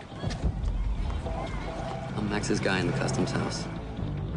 24 guards. This is a very big payoff for very acceptable risks. $30 million. 9 video cameras. All right.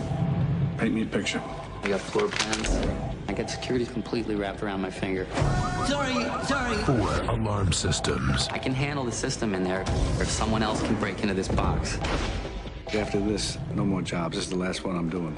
I'm quitting. How many times you told me that in 25 years? All to protect a safe that has never been cracked. You gotta admit that this kid did a pretty good show. Thank you. Thank you. I run this operation down to the smallest detail. If I think for 1 second you're not living up to your end of it, or if you hold out on me in any way, I walk. Understood? That doesn't work for me. I've done this down to the last detail. Don't put me on the sideline when it's time to collect. Don't do it. It's a dangerous game you're playing here. Are we clear? Yeah, we're clear. I'll take some respect from you for starters. How about that? Paramount Pictures and Mandalay Pictures present. Who's this? Cousin. Cousin. That's my cousin. We've all got family here, which is nice. In 25 years, I've never worked with a gun, and I'm not going to start now. Next time, don't bring a gun. Robert De Niro, Edward Norton, Angela Bassett and Marlon Brando. Can you get me the bypass codes? You want to talk or you want to see what I got? Got it.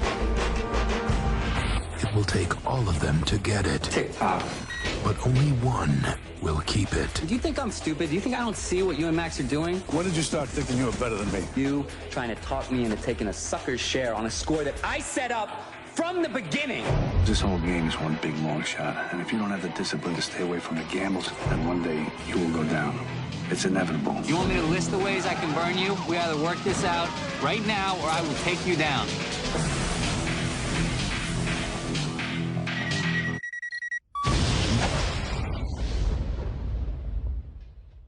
So yeah, my number 6 is The Score, where Robert De Niro is apparently the greatest thief in the world, and Marlon Brando hires him for one last job, and then they after I do this job, I'm out. And he brings in Edward Norton initially to do the job, and he needs Robert De Niro's help, and they have to team up and crack into this Montreal customs house to get a scepter, and they go into really great detail on pulling off that heist. I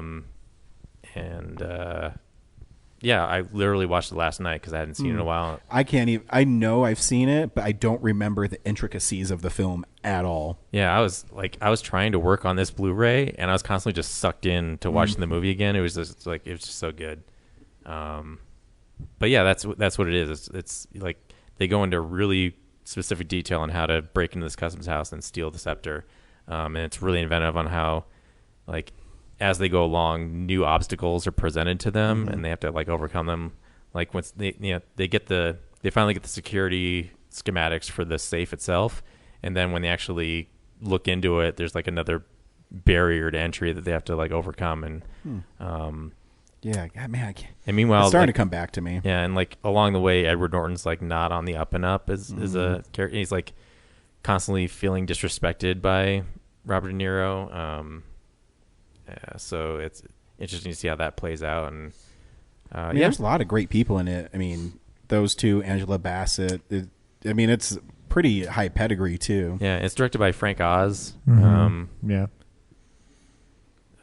And one of the on the special features, there's this really impressive thing where, they only have a certain shooting schedule, but they go to this hacker's house at one point to get some codes for the security system, and the outside of the apartment building is in looks like day in the movie, but in the special features, it's totally a night scene that they lit for day. Oh wow! And would not tell. I was looking, knowing that I was looking to this part of the scene should be darker or something, and you should see where the light's coming from. And yeah, I can't tell. It's brilliant how lighting people are able to do that in this movie. So yeah, The Score, I think it's really good. Zach, number 6. All right, my number 6 comes with 2 disclaimers. Number 1, when it comes to 2 movies regarding apes or monkeys this year, this is one of them. The second is that in spite of how weird the reputation of this film is, I still appreciate its very quirky approach and one of the particular actors in the movie. Show me the monkey! Check that monkey! Stu Miley is the creator. The man behind the monkey. Monkey Bone is his creation. I love your ways. Stu was about to have it all until it all came crashing down. No!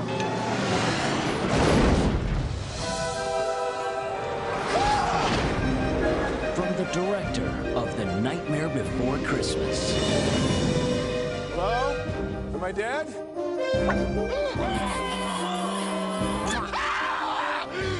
Hiya, boss. Comes the story of a man whose imagination brought a monkey to life. This is living. Hey! Get your fat butt out of my face. And a monkey. We've got big plans for that body of yours. Who wanted a life of his own.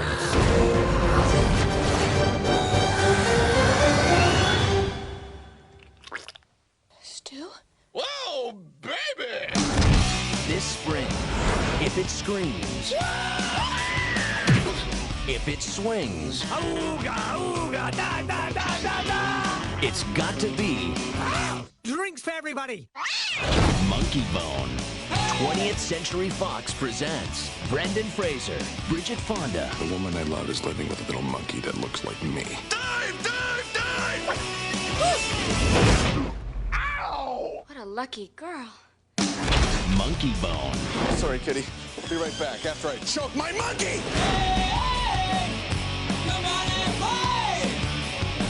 Yeah, so my number 6 is Monkey Bone, Henry Selick's live action foray. It's a film that I am amazed even got made. It's too off the wall and cerebral, and we were talking about it during the trailer, but like it was bringing up allusions to Cool World. In a world where Cool World had failed, I don't know how you greenlight the movie, but I do still enjoy the movie. I will pop it on every so often. For anybody who doesn't know, Brendan Fraser plays Stu, a cartoonist who created a character called Monkey Bone, and he's getting ready to propose to the woman he loves, and he gets into a car wreck, and it sends him into a coma, and he gets sent to a place called Downtown, where all the people who are comatose go in sort of a kind of like purgatory thing, and he runs into the creation of Monkey Bone himself, who then proceeds to find a way to get back into Stu's body, and the movie becomes about Stu trying to get out of downtown and get back to the real world and stop Monkey Bone from inhabiting his body. It has a very off-the-wall cast. In addition to Brendan Fraser, you have Bridget Fonda, you have Dave Foley, you've got Bob Odenkirk as a surgeon in the movie. And you have Chris Kattan, whose movie career went nowhere because Corky Romano was not obviously a success. And you have John Turturro playing Monkey Bone. I really appreciate the kind of like cerebral wackiness kind of going on in downtown. The stuff outside of the Henry Selick kind of Nightmare Before Christmas realm is a little bit contrived, but it manages to keep a consistent dark tone throughout the entire movie. The movie ends with Dave Foley covered in purple paint yelling into the camera, "People, take off your clothes, take off your clothes." And then it turns into a cartoon version of himself as he flies away. The movie's out of its goddamn mind. It's part of the reason I love it. I remember begging my folks to watch this movie, and they refused. And maybe that was a smart choice. I don't know. But I ended up watching it behind their backs with the help of my cousin Garrett at my grandparents' house when I went to visit them, which was like a week or two before 9/11, I believe, if I'm remembering correctly. So, yeah, it's a movie that I would recommend if you enjoy a little bit of offbeat, dark humor that you're not going to hold up to a high bar. I think you could just kick back and enjoy the wackiness of this film. And Brendan Fraser is somebody that I've always admired, and I'm really happy to see that he's going to be in a Martin Scorsese movie. That's going to be one of the most amazing movies of all time now. But also just kind of watching like what kind of movies would get funded in 2001 versus now, where this movie would never get funded unless it was maybe for a streaming service. Maybe. I don't know. I was never a fan of this movie. It's just way too bizarre. Way too bizarre. I understand. It's not for everybody. Yeah. It's. I think it stuck with me as much as it did because around this time I was starting to get more into Tim Burton, and this falls in line with that aesthetic to some degree. And Henry Selick obviously directed Nightmare Before Christmas and whatnot. I know that Coraline is a better masterpiece for Selick, but for me, I go towards this one because I'm just like, nah, this is just insane. Nobody should have greenlit this. Nobody should have given him money to do this. So yeah, number 6, Monkey Bone. Check it out if you want to. Not all of the humor holds up today, guys. As a disclaimer, like, yep, just too bizarre of a movie. That's okay. Speaking of bizarre movies, and I mentioned at the top of the program that there's a movie on here that I didn't appreciate when I first saw it in 2001 in the theater. I'm a big fan of this actor, and then as I rewatched it recently, I realized that I'm seeing a really cool film. This is my number 6. Open your eyes. Live our whole lives without any real adventure to call our own. What is any life if not the pursuit of a dream? They're all waiting for you. Courtney Love called to see if you got her email, and the art department still needs a decision on the color of the letters for the bikini issue. David, which way? Hey, honey, I'll call you later. When? Don't say soon. I hate it when you say soon. Soon! You slept with Julie Gianni again, didn't you? Julie's a friend. Sometimes we sleep together. You can do whatever you want with your life, but one day you'll know what love truly is.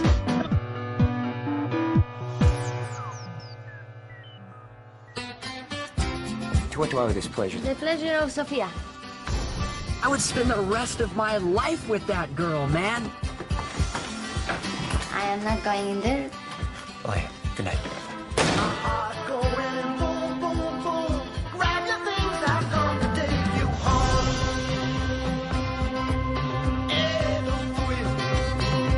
Beautiful. How much for?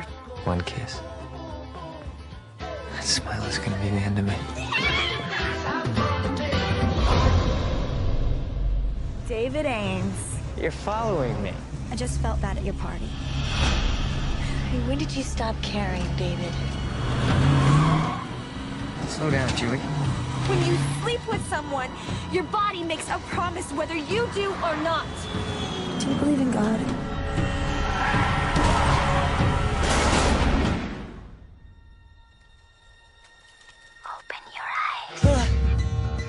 We've got a situation here. What is this? I didn't do this. You've been charged with murder. There is no murder. I want Sophia back. These people are dangerous. They want to steal my life! There's an explanation for all this, David.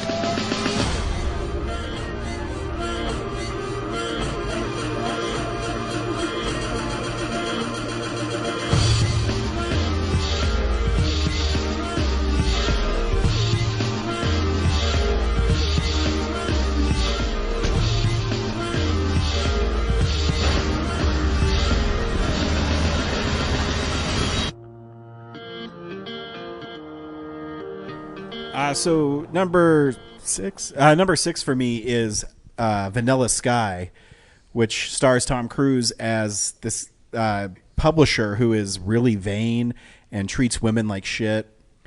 And the trailer is interesting because it kind of treats it as this happy-go-lucky, hey, I'm a scoundrel, but look at this hot woman who's now coming to my door.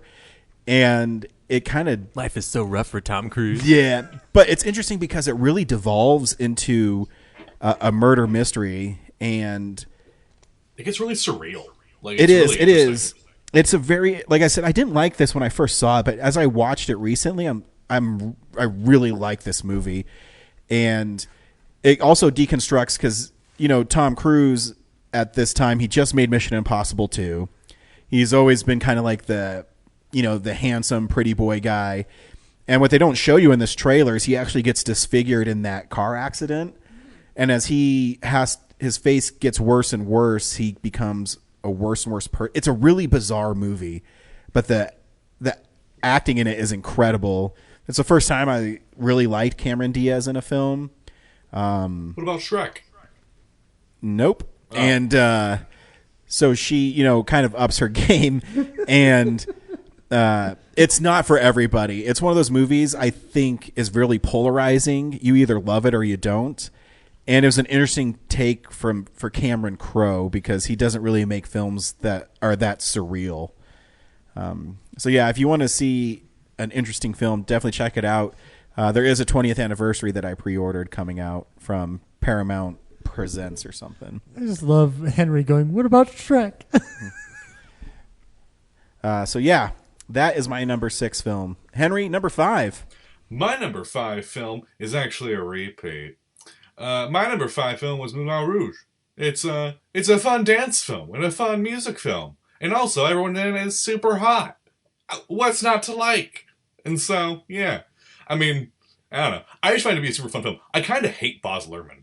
I've not liked really any other film. I think that's a lot of sentiment is like his movies look great. Yeah. But to me, they're so overindulgent, I just can't get into them. I'd have to imagine this is the best of his films by a large measure. Yeah. I mean, it's I don't know. I just really like it a lot. Like I said, Baz Luhrmann's someone who's style over substance, but in a way, it's kind of like dumping an entire gallon of sugar into your coffee. It's like, someone's going to like that, but I don't. And so, like, but this one worked for me. And so I really like this one a lot. And yeah, I mean, that's all I got to say about that. It's Moulin Rouge. It's my number 5.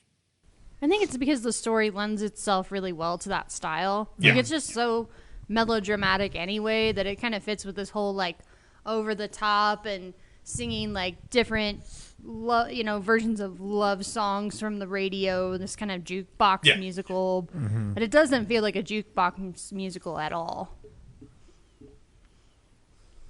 Anyway. Agreed. Sorry, I didn't sweep you too bad, I hope. No, you're fine. Corinne, number 5. My number 5 is a movie that just came up in conversation. Princess, where are you? It's very spooky in here. I ain't playing no games. Well, at least we know where the princess is. But where's the DreamWorks Pictures invites you to a land of fairy tales. Hey! Oh, no. Dead girl, off the table! Where are we supposed to put her? The bed's taken. What? Where an unlikely hero You definitely need some Tic Tacs or something, because your breath stinks! rescues a fair princess You didn't slay the dragon? It's on my to-do list. from a nasty villain Eat me! with the help of his trusty companion. This is gonna be fun. We can stay up late, swapping manly stories, and in the morning, I'm making waffles. This summer, one name spells action. You're not exactly what I expected. One name spells adventure. How about him? Before this is over, I'm gonna need a whole lot of serious therapy. One name Don't look down. Shrek, I'm looking down. spells romance. It's no way to behave in front of a princess. Oh, wow. She's as nasty as you are. Come on! There's an arrow in your butt!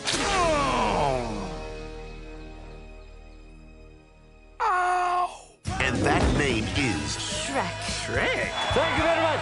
I'm here till Thursday. Mike Myers, Eddie Murphy, Cameron Diaz, John Lithgow. You love this woman, don't you? Yes. You want to hold her? Yes. Please her? Yes. Then you got to try a little tenderness.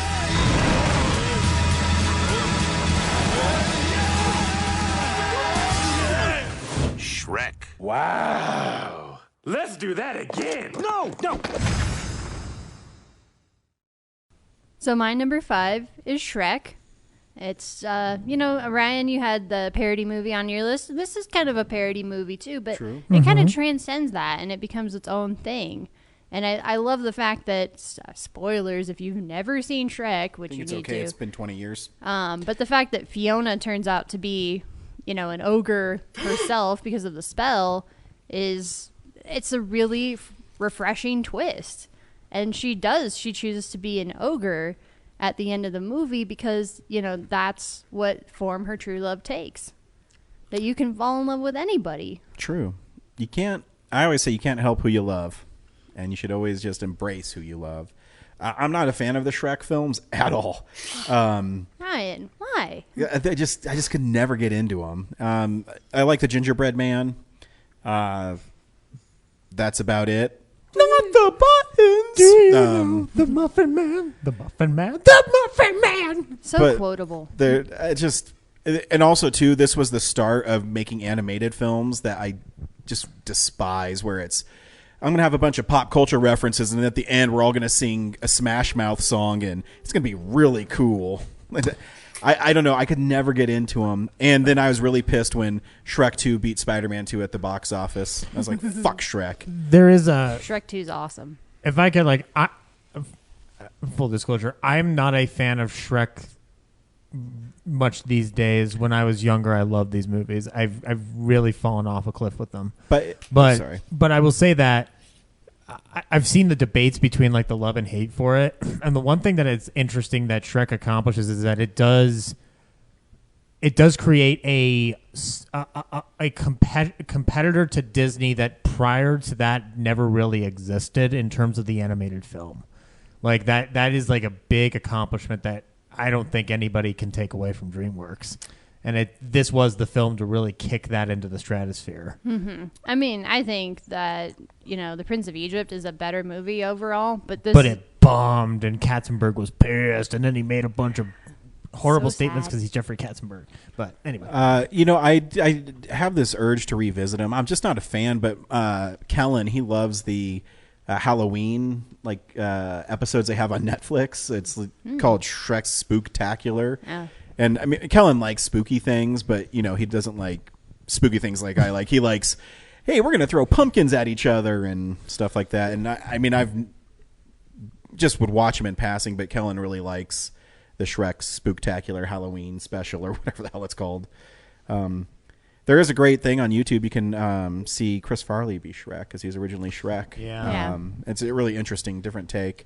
But yeah, it exists. I think it's a movie that's aged well, despite all the constant pop culture references. Yeah. I mean, I'll probably give it another chance. They did just put out a really nice 20th anniversary of it, so we'll see. I like that boulder. That's a nice boulder. We could stay up late, swap some manly stories, and in the morning, I'm making waffles. Another great one. Yeah. Again, I rewatched this film constantly when I was younger, and I think the pop culture references made it dip off for me. So I think that's part of the reason why I can't fully get on the film's wavelength anymore. But I get it. It's so popular that it seems like it's something you should revisit just in case. Mm-hmm. Maybe You never know. Maybe it'll spark something in you. Has Kellen seen the Shrek movies? I don't think so. I think he's only watched the Spooktacular stuff. He's only seen Over the Hedge. That's his only DreamWorks movie. He does love Bruce Willis in Over the Hedge. And Steve Carell. Anyway, my number 5 is Shrek. Brad? My number 5, I've watched way more times than Lord of the Rings. Miramax is starting production this Friday on Blunt Man and Chronic. Does it say who's playing us in the movie? I'm sure it'll be Ben Affleck and Matt Damon. They put them in a bunch of movies. Jay and Silent Bob are here. Jay and Silent Bob movie? There's a movie being made you two were the basis for. What? And these two guys from Jersey are on a mission. We gotta stop that stupid movie from getting made. Come on, Silent Bob. We're going to Hollywood. If they can manage to get there. How come we ain't getting no rides? Because you're doing it all wrong. Hey, All the hitches do this. It's the first rule in the book. do you follow the book too? I live my life by it. You live by the book? Well, you picked this up, didn't you? I gotta. All right. What are you doing? Whoa! We keep our eye on the prize and let nothing distract us. She's a machine, the kind you wanna ride. Feels like a dream. My friends and I are on a road trip. Your friends, huh? Where they at? What the? Watch the language, little boy. There's females present. Is Hollywood ready for Jay and Silent Bob? Hey! The real Jay and Silent Bob are breaking into show business I hate how fake Hollywood is. the hard way. We may very well be dealing with the two most dangerous men on the planet. Fire a warning shot into his bulbous. Stand there and react. Don't say anything, especially you. All right, people. That's pretty funny. This is a good idea, Lunchbox, and these outfits were totally incognito. Hey, they need you on the set. Another white boy in this movie? Damn!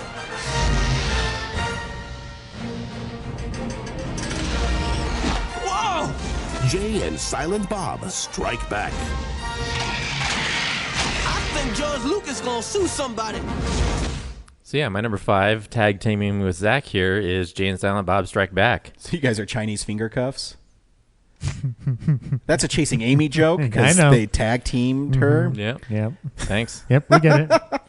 And you ruined my attempt to do the review as Silent Bob, so thank you.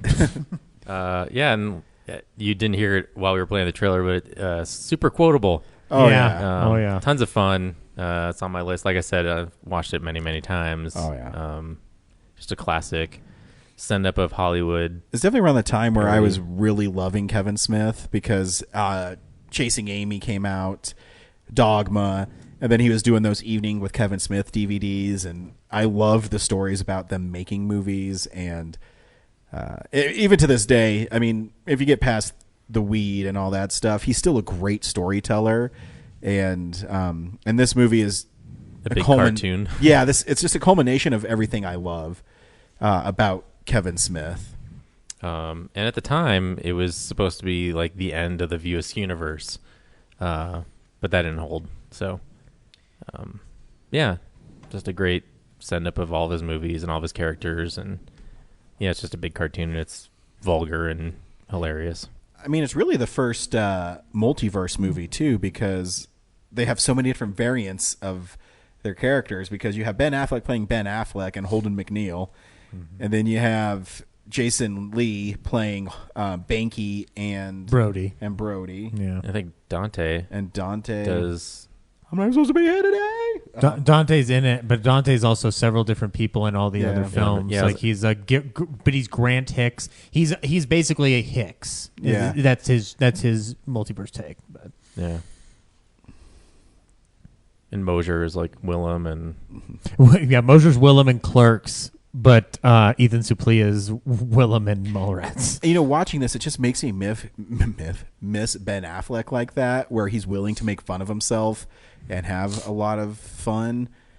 Which that's why I'm like, he's back with J-Lo. Now we're gonna have to be serious Ben Affleck again. Because I love his commentary that he does on Chasing Amy. It's amazing, where he's making fun of people and himself, and now he's 2-time Academy Award winner Ben Affleck. Yeah. Well, I guess that's all I got. Yeah, I guess it's my turn to talk about it.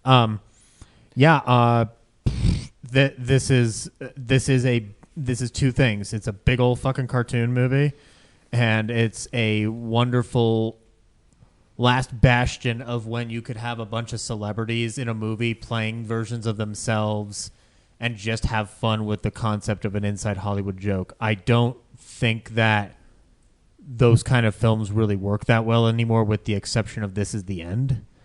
And so this is kind of a last bastion of a genre that did exist when when movies were kicking off within the 30s and 40s in sound, and you had these all-star extravaganzas. This is that kind of version of it. But as Brad said, it's supposed to be the culmination of the View Askew universe.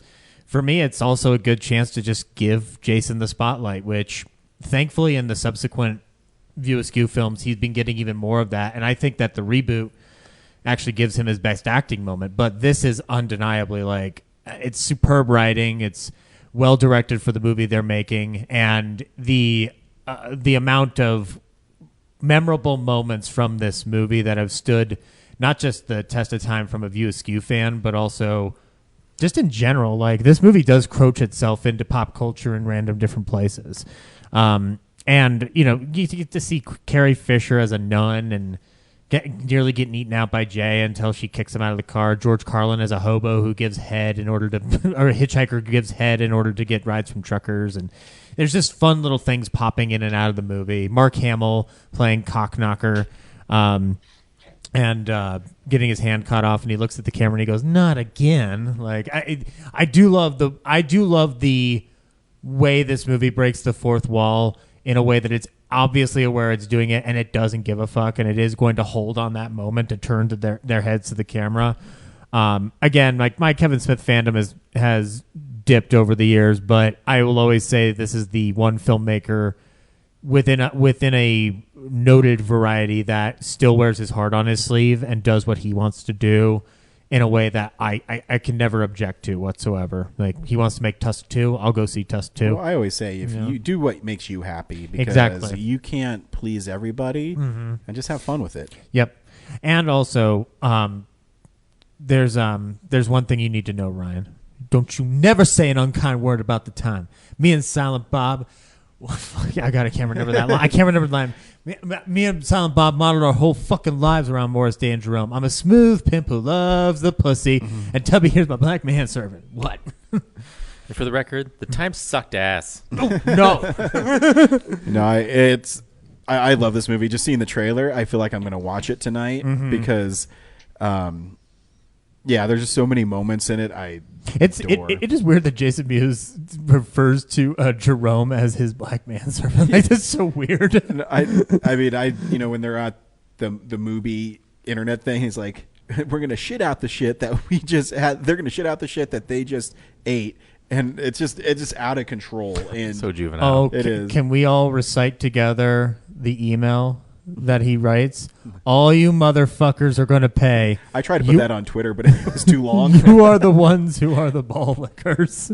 Once we get to Hollywood and stop those Hollywood fucks from making our movie, we're going to make them shit out our shit, then eat our shit, and then make them shit out our shit that we make them eat. And all you motherfuckers are next. Love, Jay and Silent Bob. I am the click commander. And when you're done, I want you to look him in the eyes and say, "What a lovely tea party." Oh, dude, you were going to do it. Diedrich Bader. Yeah. Oh, my God. Good stuff. Yep, wonderful. Good stuff. Number 5. That was the right place for this movie. Maybe one higher. Maybe. I don't know. So I know you guys are all mad at Brad, but don't worry. I got this covered with a sweep, okay? My number 5 film is this one. What could it be this? Oh, shit. Oh, my God. It's fucking dark, dude. Jesus Christ, Brad. Jesus Christ. What part of that movie that's super dark? Got a minute? What are you doing here? I need a favor. I want to spend some time with you and the children. Are you crazy? Well, wait a minute, damn it. Stop following me. Well, I want my family back. Well, you can't have it. I'm sorry for you, but it's too late. There were 3 extraordinary children in the Tenenbaum family. Margot Tenenbaum was an acclaimed playwright and won a Pulitzer Prize in the 9th grade. What'd you think, Dad? Didn't seem believable to me. Richie Tenenbaum was a champion tennis player ranked 2nd in the world by age 17. Chaz Tenenbaum was a financial expert and started buying real estate in his early teens. I said sell it, yeah. Well, I'm on my way. They were brilliant. They were famous. They were unlucky enough to be the children of a man named Royal Tenenbaum. He also stole bonds out of my safety deposit box when I was 14.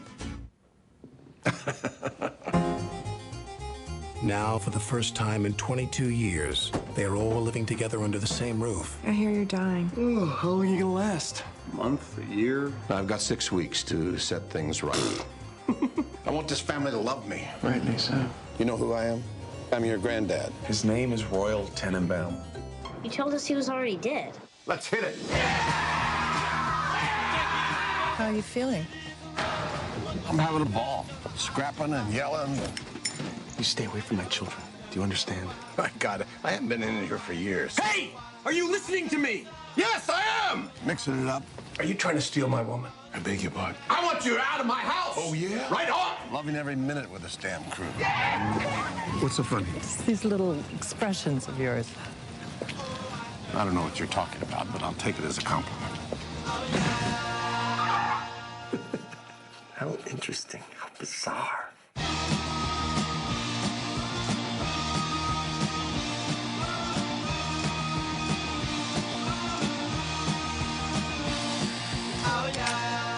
Well, 30 years ago, I was knifed in a bazaar in Calcutta.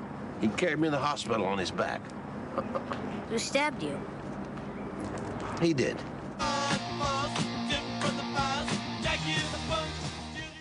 My number 5 is a fuck you to Brad. Yeah, fuck you, buddy. the Royal Tenenbaums. It's my first movie of Wes Anderson's I ever saw. And with the thing I love about Wes Anderson films is you get sucked into the world really quickly because the way he composes shots, the dialogue, the music, I adore this movie. And it's also one of the first Criterions I ever owned. I always remember it because it had the slipcase that was pink and it looked like a book. It only came out on Criterion. Yeah. Oh, did it really? Oh. Yeah, that was like one of the first big gets, where they started. They did this for a small while. I think Benjamin Button was one of the last big ones to do it. Huh. Yeah, it's interesting. It's a great movie about a dad who's trying to reconnect with his family after years of treating him poorly. And what I love about Wes Anderson films is you expect them to be one way, and then as you watch, there's so many layers to them. And I think this is maybe his most dramatic film. Grand Budapest Hotel, possibly. It's not as dramatic. I think Grand Budapest Hotel has a little more goofiness to it. Yeah, I'd agree. But it does. But it ends darkly. Yeah. Yeah. And it's just, I mentioned during the trailer, I think Owen Wilson is the MVP of this movie. I think he's so good. He just wants to be a Tenenbaum. And his name's Cash, right? And like Eli Cash. Does that sound right? Yep. Yeah. It's been a minute since I've seen it, but every time I watch it, I get sucked in. And it's one of those movies that every once in a while, as I peruse my collection, I don't know what to watch, I'll pull it out because I really enjoy it. And yeah, it's a really great film. All right, Henry, number 4. All right, my number 4. If someone asked me, hey, Henry, do you recommend your number 4 to me to watch? I'd say no. If someone said, Henry, what's your number 4 film? I'd say, I don't think I really know. Anyway, here's my number 4 film.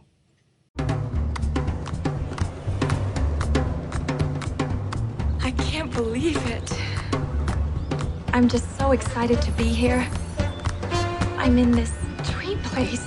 This one comes highly recommended. Dream place. What are you doing? Get out of the car. Yes, the girl is still missing. What's wrong? I just don't know who I am. I wonder where you were going. Mulholland Drive. Come on, it'll be just like in the movies. We'll pretend to be someone else.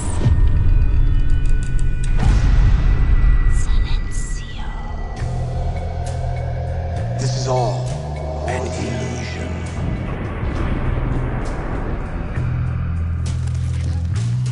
You want to know who you are, don't you?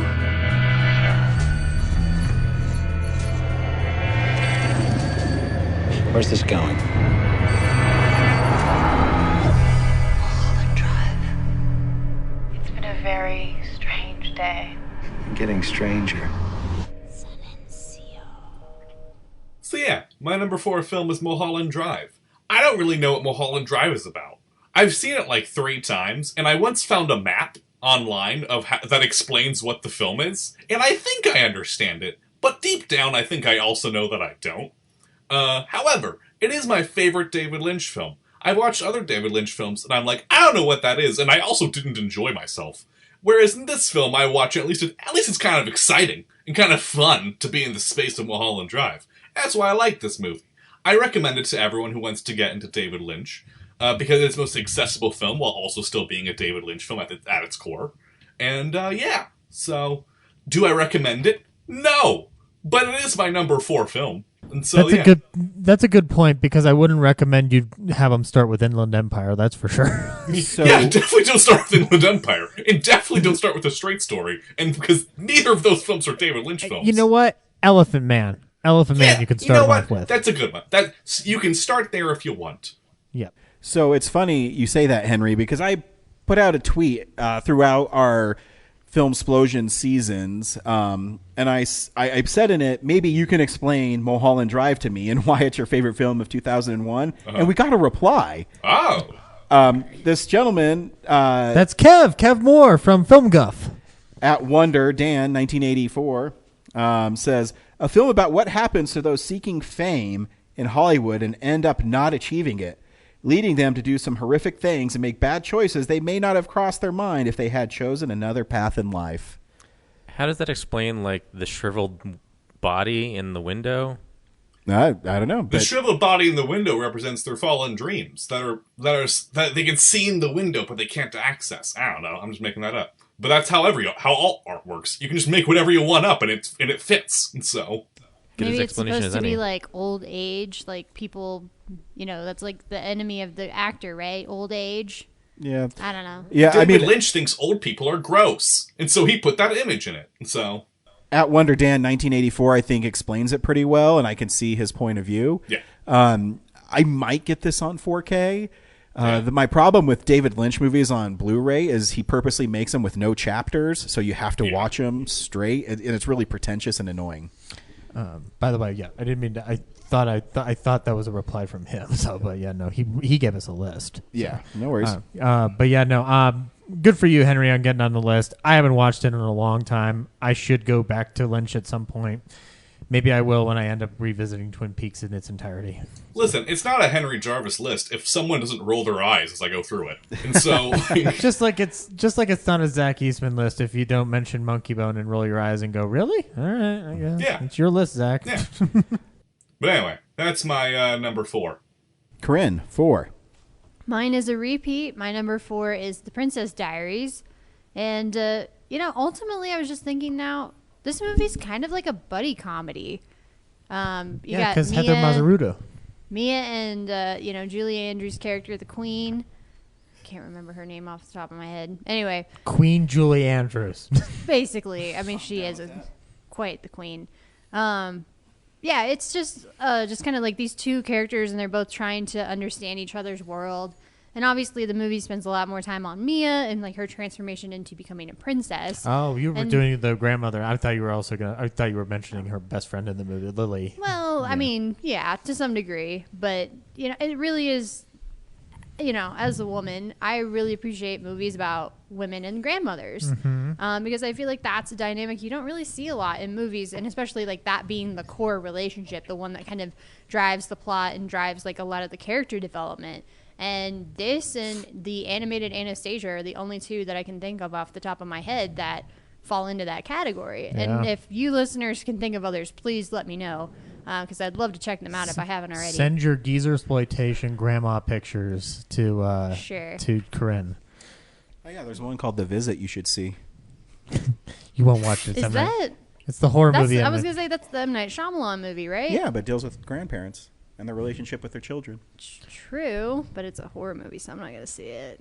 It's probably his best movie he's made in a long time. Okay. It's kind of terrifying. I mean, I heard that was the one that was like marketed. It wasn't marketed like with his name, right? People didn't know it was a Shyamalan movie. Yeah, that's the one right after Last Airbender. Yeah. Mm-hmm. And then people say, "Oh, he can make movies still," because it kind of stripped away his pretentiousness. Right. But yeah, if you want to see, you should see it. It's good. Okay.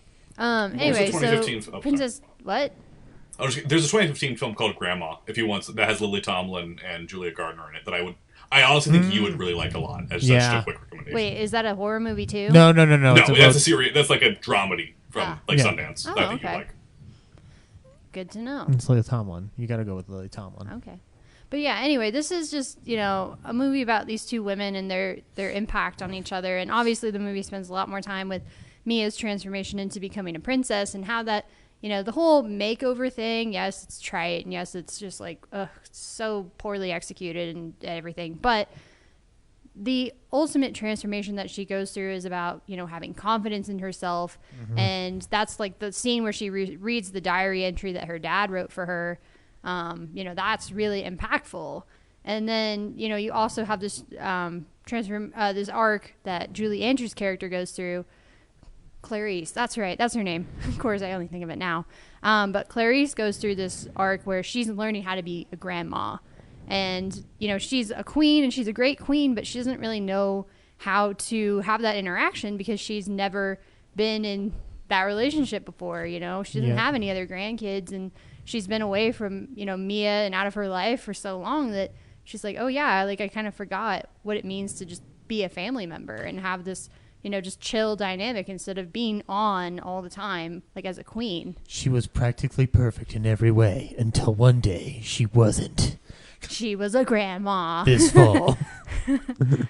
Disney presents its darkest thriller yet. I mean, I watched Granny this movie Poppins. a lot as a kid. It was on Disney Channel, I think, all the time. And I, got to see like some of the behind scenes stuff that came out on the Disney Channel, and because they were doing all that cross promotional shit at the time. When Disney Channel didn't have commercials, was that it? because I'm old enough to know when it was a premium cable channel. I don't remember. Yeah, Brad and I are old enough to know. Yeah. Yeah, they did like the movie Surfers and things like that. So anyway, it just means a lot to me, and it's just a fun little family romp. So Yeah. Number 4, The Princess Diaries. Brad, number 4. All right, my number 4 is going to upset some people. Yeah. Walt Disney Studios presents a Studio Ghibli film. Honey, don't take a shortcut. You always get us lost. From master filmmaker Hayao Miyazaki. What is it? Come on, let's go in. I want to see what's on the other side. Where are you going? Hey! You said just a quick look! Now let's go back! You shouldn't be here. Get out of here now! What? Leave before it gets dark. You've got to get across the river. Go! I'll distract them. Mommy! Ah! I'm dreaming! Ah! Come on, wake up! I'm see-through! Don't be afraid. I'm Master Haku. No! I just want to help you. No!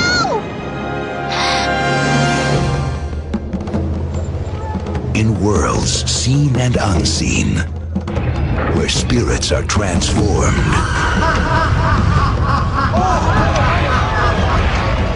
and sorcerers rule. The witch Ibaba controls you by stealing your name. If you completely forget it, you'll never find your way home. Your name belongs to me now. One girl's future depends on her judgment. Aren't you getting wet out there? I'll leave the door open for you. Her courage. It's Haku! He's hurt! Haku! Haku! This way! Her loyalty. Haku helped me before. Now I want to help him. Everyone, I need my shoes and clothes, please. And remembering one thing above all else. I want you to know my real name. It's Chihiro. Walt Disney Studios presents a Studio Ghibli film. Experience a magical movie phenomenon embraced by all the world. Let's go!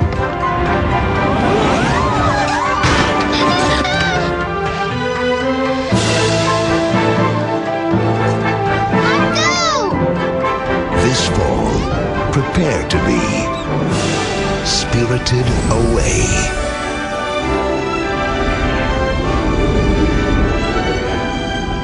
So yeah, my number 3 is Spirited Away. So mean, Brad. Are we on 3 already? Damn. I guess we had enough repeats. Well, no, because it skips probably Zach and me because all mine. Now no, that was repeats. my 4. You're right. Yeah, because the next one's a repeat. All mine are repeats. Sorry, my number 4 is Spirited Away, and yeah, it's a Studio Ghibli Hayao Miyazaki masterpiece. It's beautiful. It's about a spoiled little brat girl who gets whisked away into a spirit world where they kind of transform her into a better child, I guess. Well, to be fair, her parents are more gluttonous than her. Well, I mean, yeah, I don't know. It's very mystical. You could say they're complete and utter pigs. Yeah. So, yeah, I watched it a bunch in the theater when it came out and haven't seen it in a long time, so I got to get back on that. Why is Corinne getting angry at me? They did turn into pigs, and that's what her goal is. She has to turn them back. No, she's upset. Low-hanging fruit, Zach. Okay. But I love how confident you are, though, with Zach. You did. It was a Zach joke. That's why I'm mad. So when you do a Zach joke. Yeah, because I did it, so it's okay. Gotcha. It's all subjective. Just the ire on Any her other face. thoughts, Brad? No, I just I show one anime trailer and Ryan's already checked out of the podcast. It's only like one of the best anime movies ever. It's one of the most beautifully animated movies, period. Yeah, it's so good. It's all right. My always problem with anime is they always try to be really weird. And yeah, it is weird. What do you mean? It's not. Yes, Maybe it's weird to us because we just don't understand that culture. No, it's just they make weird choices in it, and that's fine. You can like it if you want. I don't like them. You should show it to Kellen. I bet he'd like it. And he already hates it. It's okay. I think I have one more chance to get him. So stay tuned. Okay. Zach. All right. What's your number 4? My number 4 is repeat. It's the Royal Tenenbaums. I this was not my first Wes Anderson film, but this is one that I went back to a lot. How many make before us? Bottle Rocket and what? Bottle Rocket and Rushmore. Yeah, so two, right? Yeah, I will say that Rushmore is the one I watched the least. For whatever reason, I'm not as big a fan of Rushmore as everybody else. It's okay. I like Bottle Rocket more. Yeah, I think Bottle Rocket's great. But Owen Wilson superstar. Now that being said, though, my top two are Grand Budapest Hotel and Darjeeling Limited, hands down. Is this a review of all years of Wes Anderson or just 2001? Yeah, 2001 though. Royal Tenenbaums. The idea of this like dysfunctional and borderline incestuous family roaming around and like coming to terms with their derelict father is very heartwarming in spite of the bleak atmosphere that comes from Wes Anderson's dark comic tones. And this, in a weird way, somebody made this allusion to me. I don't know if it was Matty O'Connor or Bueno or somebody, but somebody in the group when we were in film school said that this was basically Arrested Development before Arrested Development was a TV show. The idea of all of these like incompetent rich people in a family roaming around, and the difference is that obviously Hurwitz is doing a handheld TV show, and this is a piece of art that not to denigrate the either two, but this one is done with meticulous, elaborate detail in a way that is practically flawless. I think Richie's whole byline throughout the entire movie, that scene that Brad showed through at the Sweepers, is one of the darkest scenes in a Wes Anderson movie, hands down. Although I'd argue Sweepers are supposed to be fun, Brad. Yeah, and I do love the wide range of the cast. Everybody gets a moment to shine. Like, there's not one person that's really wasted in the movie. Angelica Houston, even, who is kind of like in a position to kind of get the nothing role, gets some form of characterization with getting her relationship with Danny Glover and coming to terms with her husband. Like, and she just shows why she's always been a consummate actress. And but yeah, it's a lovely film. I love the ending of the movie when they're walking away from Royal's grave and they're playing Everyone. Like, he fucking dies? Yeah, spoiler alerts for a 20-year-old movie, guys. I didn't know, Zach. Hey, when I move, it's okay. Corinne does it 20 minutes after stuff comes out, so you're good. Yeah, I think I'm. Did I wait long enough, Ryan? You did.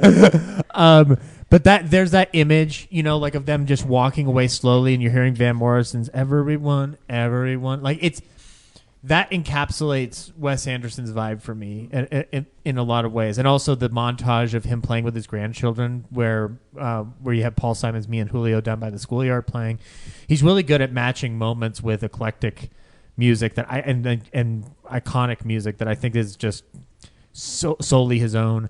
And also, let's not forget, Owen Wilson co-wrote this with him. Like, Owen Wilson, before anything else, he was a screenwriter with Wes Anderson. So, like, it's a testament to his writing ability as well. So yeah, Royal Tenenbaums. You should watch it. It's, like, really fucking cool and whatnot. My number 4 is a repeat. All my movies now are repeats, so all you motherfuckers are going to pay. You are the ball lickers. No, my number 4 is Jay and Silent Bob Strike Back. So Zach and I just flipped where our movies lined up, and honestly, it could be 4 or 5. Yeah, we could switch either way. Yeah. I think we were in sync somewhat. Just a little off. Two passing ships in the night. Yes. Yeah, I know. We've been talking. I love this movie. I will always adore it. It's instantly quotable. Taste it. Taste the booger flavor. In fact, I still to this day, anytime I do something stupid, I say just like Winnie the Pooh. I mean, it doesn't fit in the context because Jay's saying it because he can't fit through like a hole. But suck it in. But I always equate it to being stupid and doing something stupid. Or I guess have whimsy when you do something and not knowing the consequences, like Winnie the Pooh. So yeah, I love Jay and Silent Bob Strike Back, and yep. I think this might be my favorite moment where Silent Bob speaks in a movie, where he's like, "The sign on the back of the car says Critters of Hollywood, you dumb fuck." I mean, I'd only push back. I think Bob's greatest moment is in Chasing Amy. Oh yeah, well yeah, he gets the monologue. Obviously, I love that, like all the rage and having to live with Jason, with Jay in that moment leads to that one just shouting at him in the middle of fucking nowhere. Good choice, my brother. I know. Henry, number 3. My number 3 is Roll of Tenenbaums. On the flip side of y'all, Roll of Tenenbaums was like my last Anderson film. Oh wow! Like I got into him like with Moonrise Kingdom when I was in middle school, high school, and then kind of explored him. And then Roll of Tenenbaums was one of those films that was so famous that I had seen clips of it throughout my life.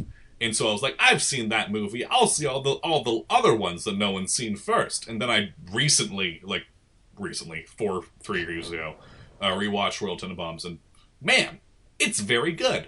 It's. One thing I give it a lot of credit for as well is that it's the last of Anderson's filmography that is still a little bit toned down.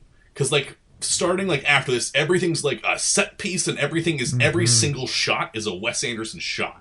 Whereas this one, Bottle Rocket and Rushmore are still very indie. And it's like, he's finding his own footing in the world as opposed to the world finding a footing with him. Yeah. And I think I like that a lot about this film a lot. Well said. But anyway, that's my number 3. As I say, I think because this one was such a commercial success, like he was able to get the clearance to start doing his really meticulous stuff. Yeah. It's kind of amazing that Life Aquatic technically was a bomb when it came out. Like not a bomb, but like it was ill received compared to Tenenbaums, because Tenenbaums was nominated for an Oscar for screenwriting, and Life Aquatic has had a way bigger shelf life. Well, I think it's Life Aquatic. Bill Murray's the main character, and he's kind of hard to get on board with. He's terrible. He's a horrible person. Where even Gene Hackman in Tenenbaums is kind of an ass at the beginning, but you kind of warm up to him. Mm-hmm. Bill Murray's character, you never really do. You know what you do? You warm up to Willem Dafoe, because you can warm up to Kate Willem Blanchett. Dafoe. She's amazing. Or Owen Wilson in the movie, too. They're all good. Cool. Corinne, number 3. My number 3 is a repeat. My number 3 is Legally Blonde. Yeah. Right on. You should revisit it, Zach. It's a great movie. I will. I talked about this on the podcast like a couple months ago, so I won't be too long. But yeah, it's just a really well written movie, well acted, and it's one of those that has a lot of rewatch value, and you get to see, the journey that Elle goes on and how she realizes she doesn't have to necessarily even be in a relationship. Like, it's not worth her time to pursue this guy, and she really sees just how much of a dick he is and how much of a better person she is than he, in some respects, I guess. Just, he's not worth her time. I do always like films that make it so women don't need men, Right. I mean, she's still in a relationship with Emmett. Yeah, no, that's fine. But I mean, it's all in her terms. Yeah, it's not that. He's somebody who lifts her up and allows her to be her own person, rather than, if she had stayed with Warren, he would have just put her in oh, you're the Marilyn and you're just my side piece or whatever bullshit. But yeah, it's a great movie, and one of the most feminist movies I've ever seen. And I just love the fact that Elle doesn't really have to change who she is when she goes to law school. Mm-hmm. Everybody else just kind of deals with it. I find it wonderful that the film has found that reevaluation, because I wouldn't have seen it. I'm glad that people. It's one of the things I love about film is somebody else can find a movie and give an extrapolation on why it has a broader and greater theme to latch into, and why it should be lifted up in the grand scheme of things retroactively. And I'm not blonde, so I can't speak to. But there were the whole dumb blonde jokes that were very popular when I was a kid. You want to hear a great one? No. Okay, here we go. So these two blondes are walking in the forest, and there's a. It's okay, Ryan's blonde. He can do this. Yeah, it's totally. So there's two blondes walking in the forest, and they see a set of tracks, and one says that's deer tracks. The other one says no, that's bear tracks, and they argue back and forth, and they're hit by a train. Train tracks. Completely derailed me, Ryan. Just like train tracks. But anyway, the whole idea of oh, you're blonde and hot, so therefore you can't be smart, you can't go to law school. I just hate that that's a stereotype that this movie has to put down. Yeah, it's we shouldn't have even been there in the first place. But I'm glad that the movie just goes out of its way to just kick that like whole misconception in the ass. It's kind of the amazing thing. A movie can perpetrate a stereotype, but it also has the power to break a stereotype and smash it into pieces. Right. Yep. And I think that that's what the movie does. Agreed. And I love the reveal of the law professor at the nail salon at the end. Bend and Snap. I do remember Bend and Snap from that movie. Yes, the technique I Jennifer know. Coolidge uses, yeah. That was Stifler's mom? That's probably the worst scene in that movie. We just remember it because it was just like It I is, don't- it's my, very- my mother hollered at that scene. So I feel like if any scene was made for a musical adaptation, that was the scene. yeah. So anyway, my number 3, Legally Blonde. Brad, 3. My number 3 is another weird anime, Love it. but it has monsters and stuff. Sweet. Before you go to sleep, say your prayers and hope for pleasant dreams. When darkness falls and all is quiet and peaceful and you are most asleep, the undead awake. Late at night, the undead prowl and search for blood. No one is safe. There is no way out. There is only one hope. One man who rides alone. He is both good and evil, darkness and light.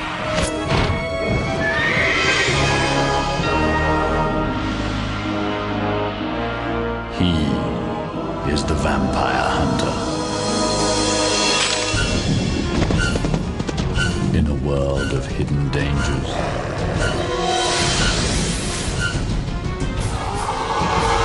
in a time of great unrest, one imperfect man battles the darkness alone.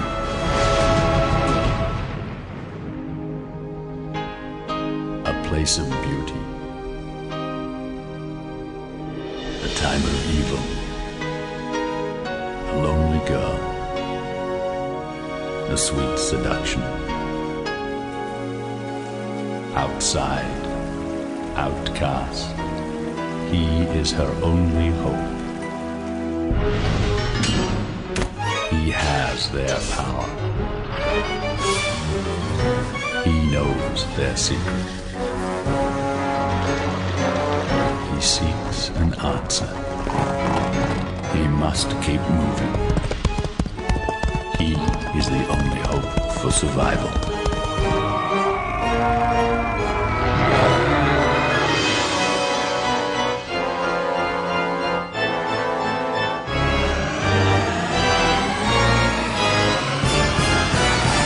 Close your eyes and pray.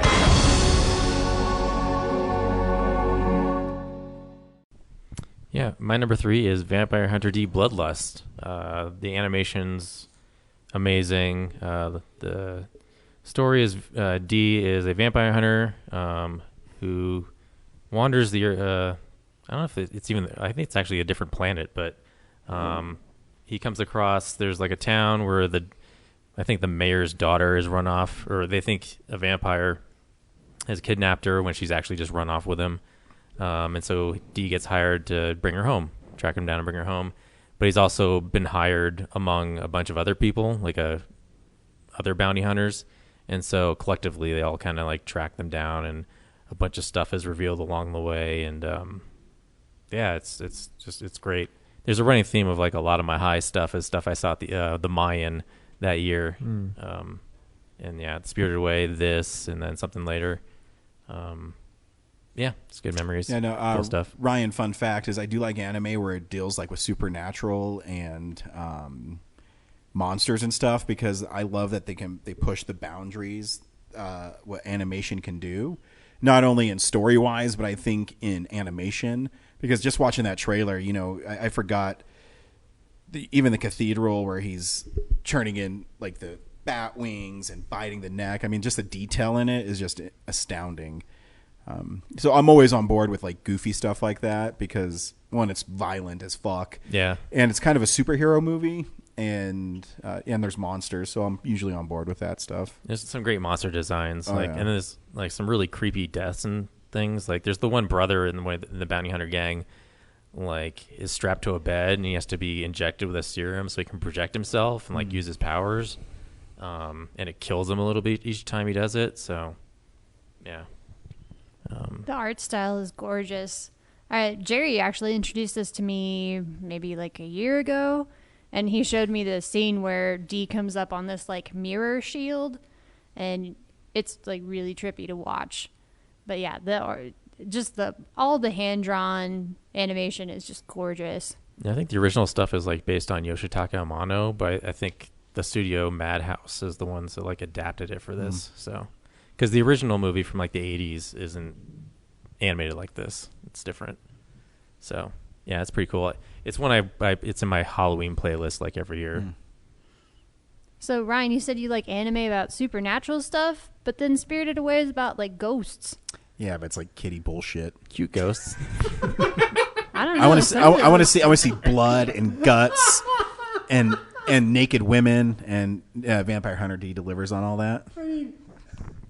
So basically, you just want to watch rated R anime. No, I really just like to see how much you roll your eyes. I do this to my wife all the time.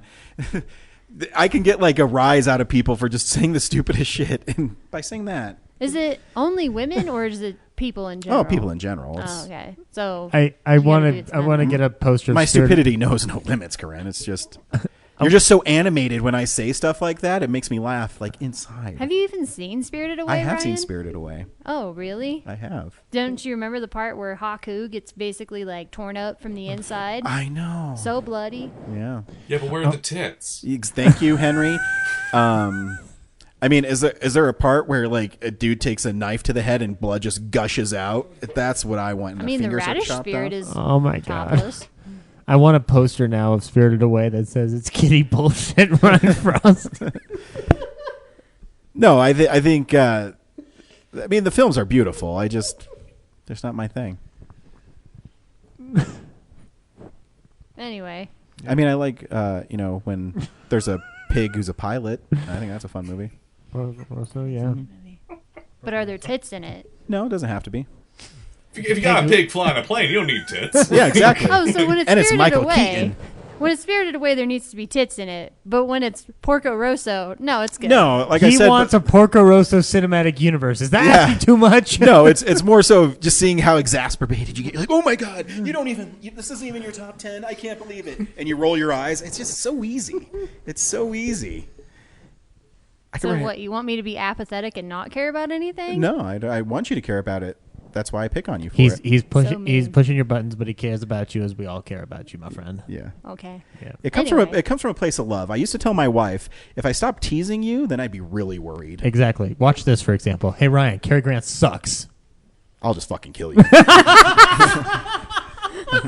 I mean, I think we all will, right? Yeah. Yeah, I would kill me Henry's too. going to fly in from New York Look, just for the occasion. I'm not going to lie. Fuck me, right? For saying that out loud. Totally. It's not true. I don't believe it. Zach, number 3.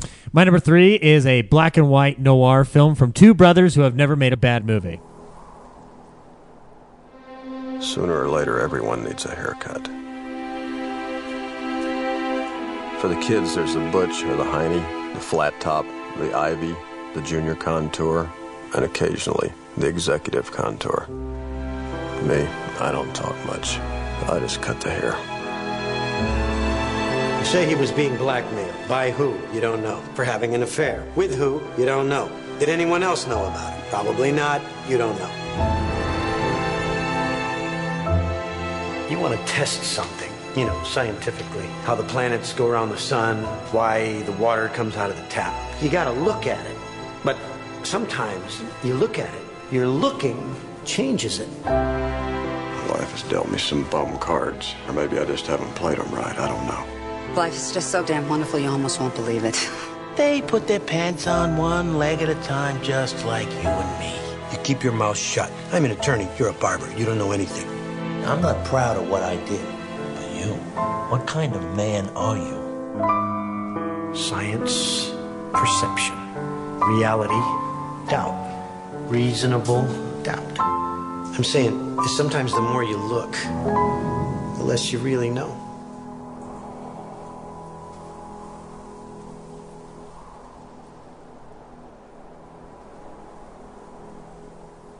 So yeah, my number 3 is The Man Who Wasn't There. This is actually the film And that... I'm not going to be here while he talks about it. Wow. Yeah. Ryan Frost is the man who is wasn't there for my review of The Man Who Wasn't There. Actually, Henry, between you and I, we both tackled the Cannes Best Directors because Joel and David shared this prize at Cannes. Yeah, they shared it. It was a tie. And this is not a... Talk in French, not commit to anything. And of course, they gave it to their most boring fucking movie. So here's the thing. This is a movie I don't go back to as much as other Coen Brothers films. However, this movie does a lot of things that I love in the realm of noir. And the big one in particular is painting a better picture of like how their themes have always done this in a noir fashion, but just now putting it on its face. They are flat out making a black and white noir film set in the 40s. It's a simple story of a barber who suspects his wife is cheating on him and is looking to... This is where I get tripped up on it. James Gandolfini's character is fooling around with Frances McDormand. Billy Bob Thornton finds out. He tries to extort money out of him. Then he finds out that he extorted the money from him, and then he, in the process of fending off James Gandolfini, kills him.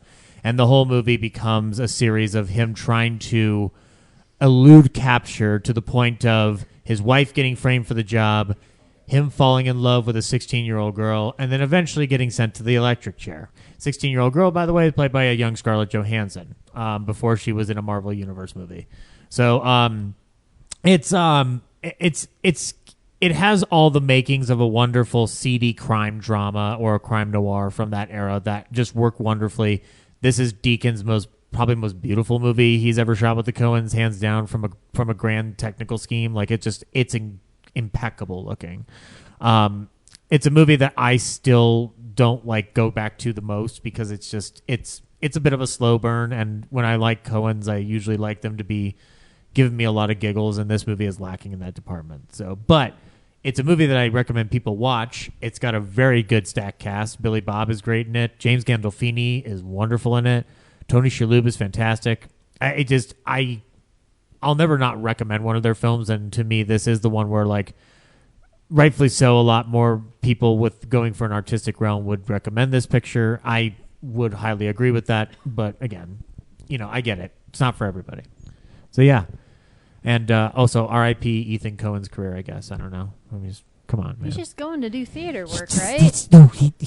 Cinema needs him to be with Joel. But he doesn't want to be with cinema. Then that's got to fine. be mutually. That's fine. I guess I will arrangement. He has given me so much love and entertainment over the years. Yeah, I will maybe let he's it go. going out on a high. Yeah, you know what? Ballad of Buster. He's never made a bad movie. What if he stayed in it and he did? That's true. That's right. Ballad of Buster Scruggs was a perfect movie from 2018. Thank you for saying that out loud, Corinne. I didn't say and anything there's of the really kind. no better time to get into the theater industry than right now. I know. And That's the weird part. My number 3 is a repeat. It is Harry Potter and the Sorcerer's Stone. When this movie came out, I remember my friend Brandon and I were at the Denver West United Artists, and we just talked about how stupid this movie would be, and we would never see it. You're like, that was kiddie bullshit. Yeah, basically. And then the next... What do you have against kids movies, Ryan? What do you have against kids? You have something against kids? Nothing. So I... well, it's higher on my list than it is on yours, so I obviously love it more. Let me finish my story, Corinne. So the next day, after Brandon and I weren't hanging out, I snuck back to the theater and watched Harry Potter and the Sorcerer's Stone, and I was entranced. And I bought the books. I think when that came out, the first 4 were out. The books, if I can remember right. Yeah. And I read them really fast. I started going to the midnight showings of these. When I met my wife, we went to the midnight showings and dressed up. And then when the Deathly Hallows came out in book, I was at Barnes & Noble picking it up. And I became a Harry Potter fan, and I still to this day really enjoy the films. I get transformed right away back into that world, and Kellen has seen this one. I'll show him the other ones. I think he's about to probably start watching. It was just like the children, the film's age and maturity as well. I don't think he's ready for the heavy ones quite yet, but he might. I think Deathly Hallows Part 2 is just the right time right now. Yeah. I mean, he's seen Predator or whatever. Yeah, right? that is true. He has seen Predator, but I mean, it's different. I mean, Predator's like big macho dudes who get killed. If you go through years of Harry Potter and you start liking people, I don't know how he's going to react to when people he likes dies. Yeah, when Gary Oldman is killed on screen in Part 5, it's more detrimental than Arnold taking out the Predator.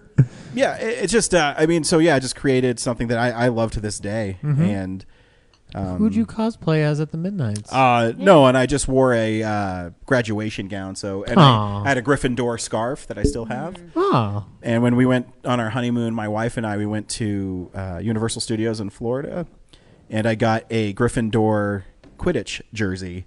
That is, they're really nice. It's really expensive, but it's like a rugby jersey, but it's Gryffindor Quidditch. Oh. I mean, my wife's a Slytherin, so we do have some problems in our marriage. But wait, which one are you? Gryffindor. You are a Gryffindor? Yeah, I remember they had the Sorting Hat website you could go to, and you answered questions. And I belong to Scholastic House, the one that makes all the money from these books. And they put me in Gryffindor. So. Yeah, I also did the Pottermore quiz that was like, "What is your Patronus?" Mm-hmm. And I was some kind of a bird. Nice. Yeah, no, and it creates a world that I adore, and I've written and said some controversial things about it. I still think Dumbledore is one of the biggest villains ever, because I think him not sharing information with Harry was detrimental to not only him but the school. Yep. And I can agree with that. And he was selfish in those reasons. But it's also really cool to go back and watch it, and you're right, see where the actors came to. And I also appreciate the fact that, the Alan Rickman, who plays Snape, knew like the whole backstory beforehand. It's a great I read the interview with J.K. Rowling where she talks about that, because he asked her on what movie was it, the second or third one, I forget, but he just asked her, he said, what's the end game with Snape? And she told him it might have been the first one, because I know you're right. The scene where Harry walks into the Great Hall and Snape sees him for the first time, he gives him a look, and just like the way he looks at him, it feels meaningful, and maybe that's just how I'm seeing it. But no, I agree. I mean, I think that somebody said in an interview that the director said, like, okay, I want you to do this, and because Alan Rickman knew what the end game was with Snape, he said, no, I have to do it a different way. Mm-hmm. Look, I can't tell you. She said she'd break my fucking thumbs if I told. and when you watch those films or anything with Alan Rickman, you go, oh, he died too soon. Yeah, I did. Because he's such a great actor. Anyways, that's my number 3. Henry, number 2. My number 2 is Spirited Away. Fun fact, in the beginning of that movie, her parents turn into pigs, and that's really scary. So that's why I like that movie. Hey, Henry. Do they fly airplanes? That'd be awesome. I know, I wish. Actually. It's my number 2 as well. Oh my God! We're 2 peas in a pod! Yeah. We're trying to do a virtual high five. Yeah, long distance high five. We call those zoomies. Just go ahead and hit the computer and knock it off the table. Anyway, Henry, why do you like Spirited Away? I just said because her parents turn into pigs. And that's scary. The only reason? I mean, growing up, yeah. So, it's not my favorite Miyazaki movie, really. What but is your favorite? It's hard to, Ponyo. Okay. It's hard to like this movie and not rank it as high as you do. It's just a kind of a flawless anime film at its core. And so, I don't know. I like it a lot, but we've talked about it a lot. And so, Yeah, this is probably my 3rd or 4th favorite of his. But, I mean, it's probably the 2nd or 1st best one that he's ever made. Well, how many films has he made? 11. So it's my 11th favorite. You can't say that until you've seen The Castle of Cagliostro. Come back when you've watched it, Ryan. Wheezy. Yeah, Brian, get out of this podcast and don't come back until you've done it. Anyway, but It'd be yeah, weird if that was the one thing that got Ryan to leave the show. That would be awesome, actually. No, so I rewatched this last night, and it's just such a well-executed film that's ultimately about fear and courage.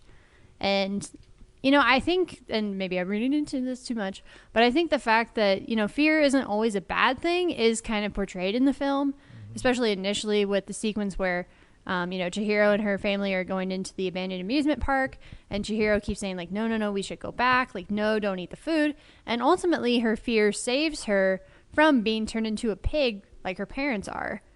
And then, yeah.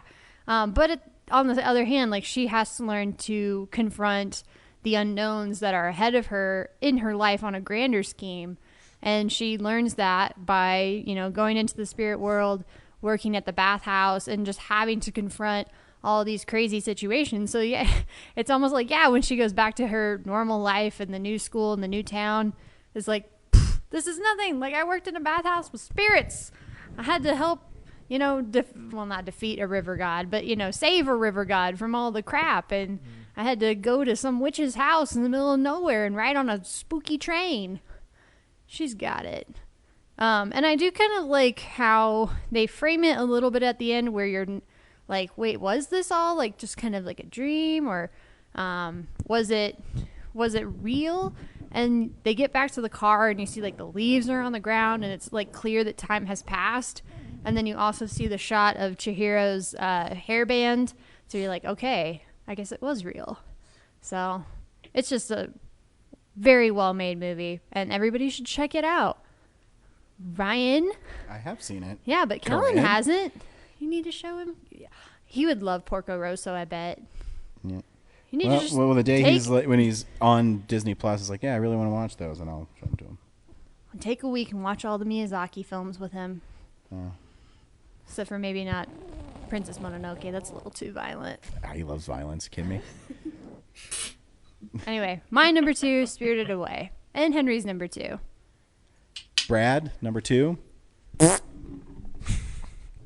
Yep, my number 2 is Fart Noise, the movie, directed by Ryan Frost, starring Ryan Frost. I don't think that deserved the Oscar for best screenplay. Now that I'm thinking about it, but I'm going to remake it as a art film called Raspberry. You know what? I love that idea. Fart too, Granny. Ew. No, my number 2 is a fun movie. Somewhere in the Far East, a deadly crime ring is about to trigger an international crisis. But they didn't plan on this. I wish they all could be California girls. Bald, young, bye-die day. I don't like my chickens live, okay? I like them dead, deep fried. You ever heard of Popeyes? I want to show him a good time, Hong Kong style. You get a massage from Chinese girl before? Oh, I gotta add that one. Oh, let me get her. Her in the black, her in the pink. Hey, baby. Hurry up. Hey, what's wrong with you? You don't jump in front of a black man in a buffet line. Lee. What? Now I'm on vacation. I don't know him.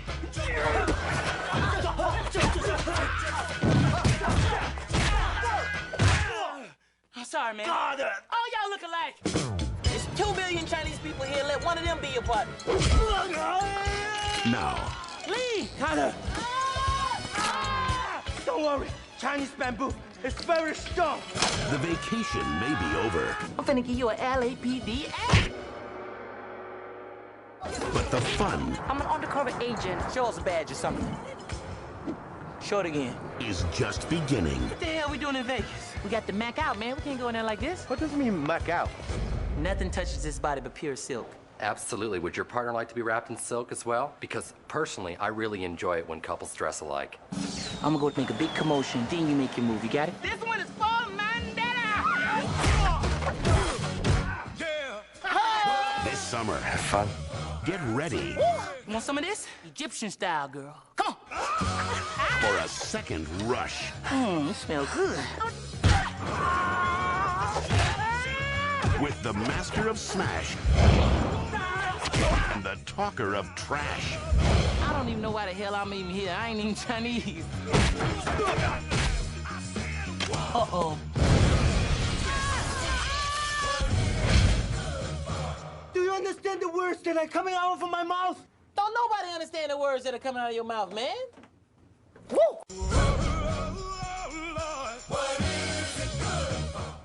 Yeah, my number 2 film is Rush Hour 2. Probably wouldn't be this high if I just watched it today for the first time. But in 2001, that was my jam. Jackie Chan's great in it. The martial arts sequences are great in it. The humor, which relies heavily on stereotypes, has not aged well. I literally watched it today just to get a refresher on it because I hadn't seen it in a long time. And yeah, there's a lot of stuff that wouldn't fly by today's standards, but in 2001 it was totally fine. Yeah, the story's really good. This time they're in Jackie Chan's domain for the first part of the movie, and there's a crime boss who's connected to the death of his dad, and then it's connected to, oddly enough, they have to go back to America to stop the rich billionaire hotel magnate who's laundering money through casinos. So that was pretty cool. It's like they knew. Yep. So, yeah, and like I said, probably the best part is Jackie Chan's creative action sequences. Yeah. Good stuff. Zach, number 2. My number 2 is about a film. Is a film about a guy who has 10 other guys with him. It's a repeat. It's Ocean's 11. Nice. So, when any of you guys saw it? I guess I'm looking at Brad and Ryan specifically. When you guys saw it in the theater, did you know it was a remake? Never saw it. He's never seen it. Oh, you never seen it? Yeah. Okay. Oh, yeah. Did you know? My grandfather loved those kind of movies. Okay, so like I didn't know up until a couple years ago. The marketing on this film, seeing that it was Ocean's 11, and then reading in film books about, there's an Ocean's 11, like Frank Sinatra. Mm-hmm. You're reading about Frank Sinatra, you learn about Ocean's 11 and the Rat Pack. And so I saw the original Ocean's 11, and it was fine. But I was just like, well, I'll have to see the remake and see what's better. And this is a film that's easily better than the original movie. It's not even close. Yeah, it's not a contest. I think Soderbergh took a good idea that was kind of mishandled with the Sinatra version, the Rat Pack version, and gave it the right flair that it was needed. And given that he had done Out of Sight a few years prior, this was like a perfect follow-up in that arena, because the year before he was doing Traffic and Aaron Brockovich. This is fun to have a cool break for him. I love the camaraderie of this cast. Ryan alluded to it already. It's just cool, like personified. Very effortlessly, too. Yeah, you're just literally telling George Clooney and Brad Pitt, like, just have a conversation. And Matt Damon. And then you walk out behind the monitor and tell them go. You're not giving them anything beyond that. And the amount of fun that comes off of that energy is intoxicating to the point where I don't care what people say. I appreciate Ocean's 12 and I love Ocean's 13. I understand Ocean 12's problems. I don't care. And there's like that one good scene where the guy is going through the laser field. There's some wonderful other scenes in that movie. I understand of the absolute bad one. That movie's trying to be an European travel movie. That's trying to capture some. Yeah, that's trying to capture some Roman holiday territory and some travelogue territory, like in terms of the look and aesthetic, and I appreciate that. Anyway, though, Ocean's 11 though is a solid movie about Vegas. It's a movie about these cons and capers. I love the shorthand that they have for their different cons. So they make you feel involved in a universe that's not really a universe. It's like you're being let in on an inside job with them. Like you get to follow their journey and be a part of the crew. This was, I think, the first Carl Reiner thing I ever saw actively that I knew Carl Reiner was in it. Because I had seen Oh God prior, and I'm pretty sure I saw some Dick Van Dyke on television at some point before I got into it. But this was seeing him on screen acting and playing off of Brad Pitt or George Clooney and just schooling all these people with his disguises. Like that I still love his performance in that movie to death. I love Elliot Gould in it. But George Clooney has always been a big staple in our household, particularly with me and my dad. So I can't help but enjoy the picture no matter what. I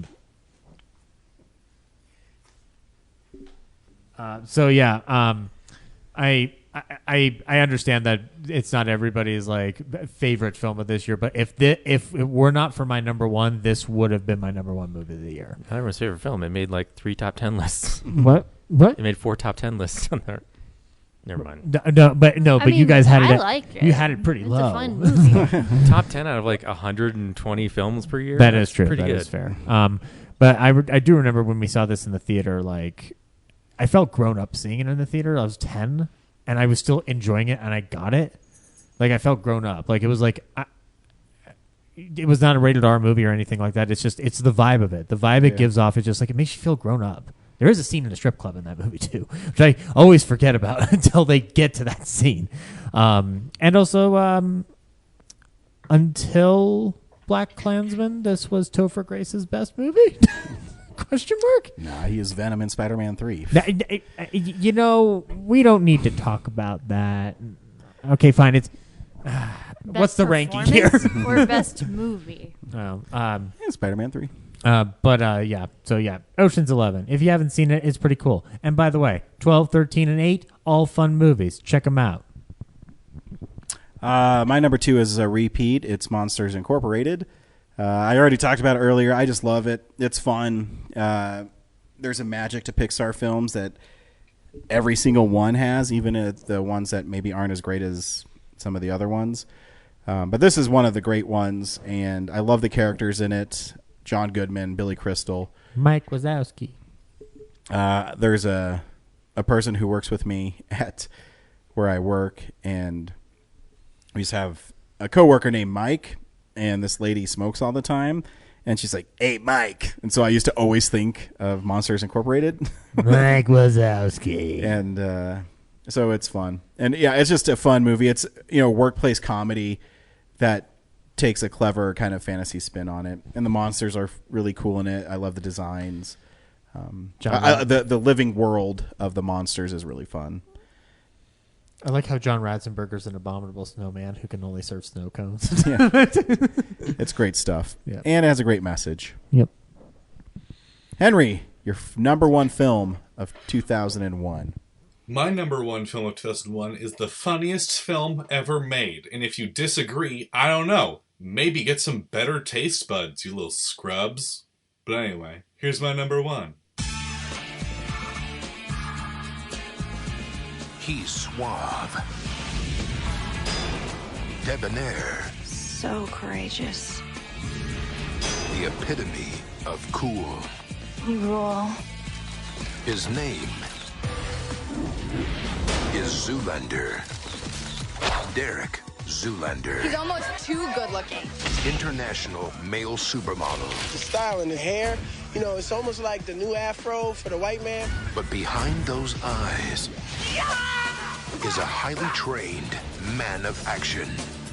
You rock. No, you rock. And perhaps the world's only hope of stopping a sinister assassination plot. The fashion industry has been behind every major political assassination over the last 200 years. And behind every hit, a male model. So why male models? They do as they're told. That is not true. Yes, it is, Derek. Okay. Ben Stiller. Owen Wilson. Pop and lock and fool! Will Ferrell. They're breakdance fighting. Taste my pain! Christine Taylor. When I was in 7th grade, I became bulimic. You can read minds. Zoolander Must be eliminated. They must use all their skills. If I can create a basic disguise for us with this professional makeup kit, we may just be able to sneak in undetected. Surprise! Did you find the files? They're in the computer. They're in the computer? To outsmart the most dangerous organization on the planet. We got 30 years worth of files. right here in this computer that are gonna bring you down. Oh no. Where'd all the files go? And still find time to help the children. I give you the Derek Zoolander Center for Kids Who Can't Read Good. What is this? A center for ants? How can children learn how to read if they can't even fit inside the building? Zoolander. So yeah, my number one film is Zoolander, the greatest comedy ever made. It's the funniest film ever made. It has the best performance from a comedic actor. And, yeah, I don't know. I quote this movie all the time. It's one of my favorite movies of all time. It's great. The scene in which all his friends kill themselves by accidentally lighting themselves on fire at the gas station is fantastic. The trailer's not great because it shows a lot of the great jokes in the actual film. David Duchovny's great in it as, like, the conspiracy theorist, and all of that whole scene is great. Will Ferrell is great in the movie. I don't know. It's flawless in my head. Maybe it hasn't aged well. Well, oh, no, sure. It's still great. I think it's great. I think the whole Derek Zoolander school for kids who can't read good is great. Like, it's just fantastic. Center for ants. I typed in douchebag in Google and hoped that Brandon Routh would show up. He doesn't, but the Urban Dictionary describes douchebag as a guy is a royal jerk will one day get his. A typical loser, jerk-face asshole who lies to girls, doesn't know how to be a man, and is a big pussy. Oh. It's the definition of a douchebag. Ryan brought that up because when you were listening to the trailer, we were watching the end cards for the trailer. So just so people listening at home understand why you just brought that up. There's an end card from movieclips.com, and one of it says popular best of the best, and below it said douchebags. And there's Brandon Routh from Scott Pilgrim vs. the World. And also Gary Cole from Office Space, because of course. Yeah, that would be great. But so according to the definition, it's it's Donald Trump and Mike DeMone. I mean, but also too. I mean, Zoolander has some pretty emotional scenes. I mean, we learned that people can not die in random gasoline fights, and how his dad called him a mermaid and he was a merman. I mean, just so many things. Oh my god, this movie's fantastic. And I'm just remembering the movie where he goes and works with his dad and his brothers in the coal mine. And then he's only worked in there one day, and he says, I think I developed black lung. Fuck, that movie's so silly. I should watch that. Oh, God. It's the greatest movie ever made. Anyway, what are all your bullshit number one films that aren't Zoolander? Corinne? Well, in case you don't remember 3.5 hours ago, I'm going to guess if by the time you've watched Lord of the Rings, The Fellowship of the Rings, now you can get to Corinne's number one. It's literally 3:30 right now in the recording. Yep. Yeah, and I'm guessing this is Zach's as well. Yep. Our number one. It's mine as well. All right. Triple tag team review already swept. Next time I just got to put you on these So finger mean. So mean, Brad. Corinne, why don't you just say the name of Nobody else had it on their list. I think I was long overdue. Yes. Anyways, Corinne, why is it number one on your list? But we haven't said the name of the movie. Lord of the Rings, The Fellowship of the Ring. Thank you very much. Peter Jackson will enjoy the check he just got for the mention of it on this show. So. There you go. Don't forget, 20 minutes from now when you guys are done talking, I still have to do my number one, so... Yeah, whatever. I know, we don't Brad, care. I gotcha. I think that's your punishment. You don't get a number one. Because you ruined ours, Brad. She's lying. You get a number one, buddy. I feel no remorse.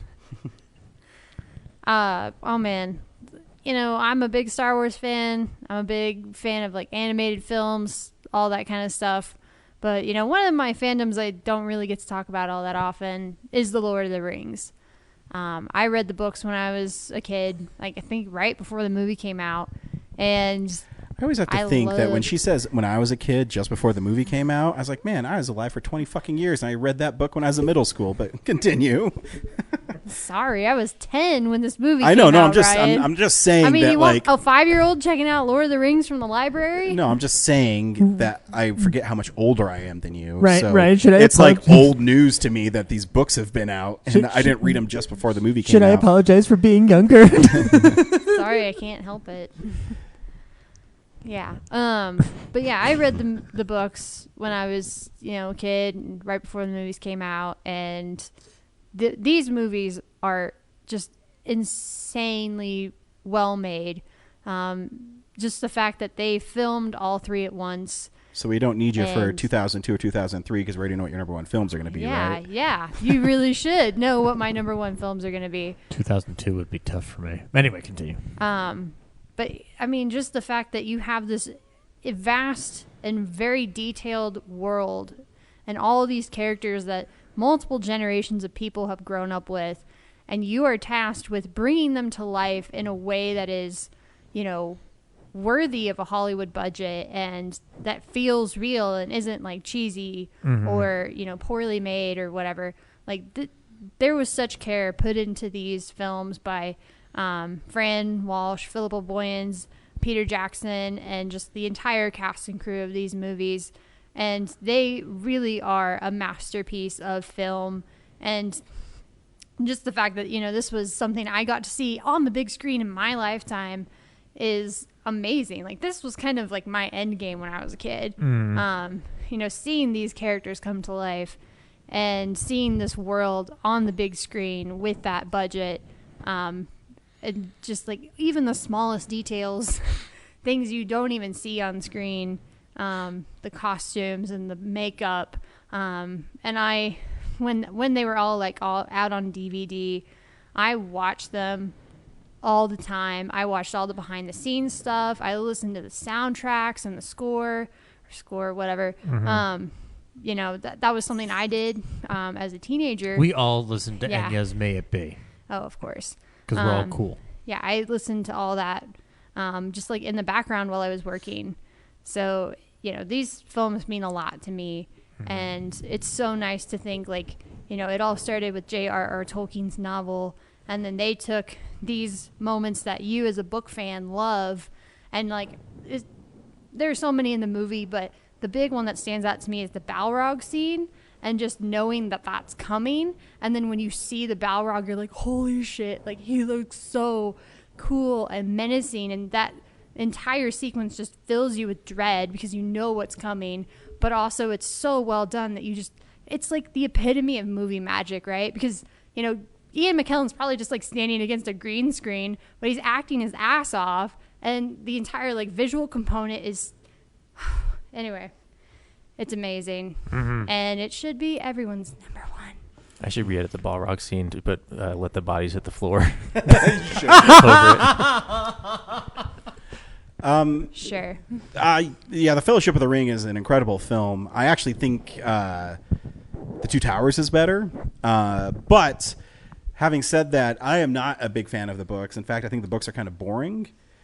But I think the film it makes it such a grand adventure that you also examine the books. They're okay. But I mean, this is also an instance where the adaptation is very well done, because even though they cut out scenes and they kind of trim things as they go, it's you couldn't adapt everything. No, I'm okay with it because, I mean, the movie's really meaty anyways. And the casting is spot on.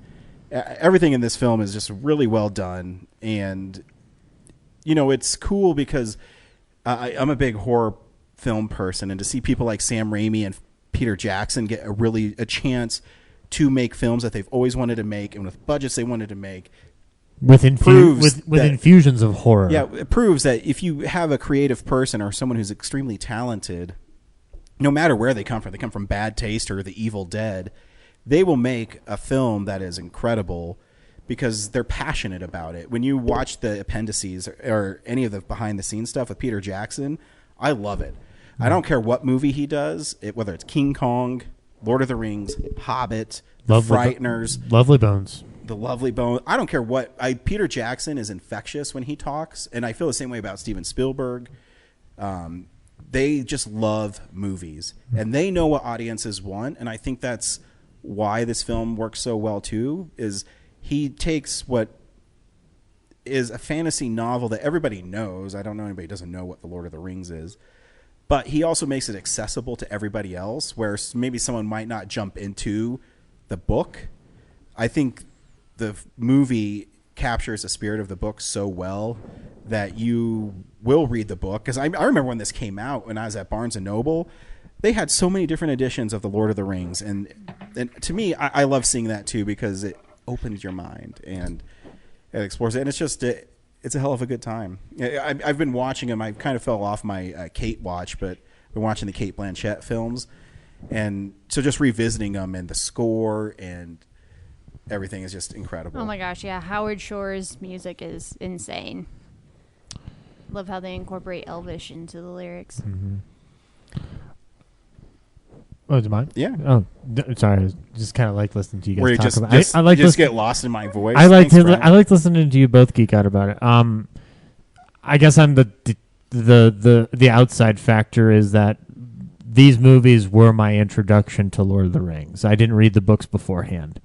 After Two Towers, I finally read the books. But you just proved my point that you see these and it makes it accessible to everybody. That's kind of why I was like really touched by what you said, because I'm kind of like a living example of that. We saw a trailer for this at the beginning of the movie Just Visiting, which was a time travel movie about knights and whatnot. And I remember not really looking too much into it. And not really getting invested in it, but on my birthday in 2002, which was it's already like 2 months after Fellowship had come out.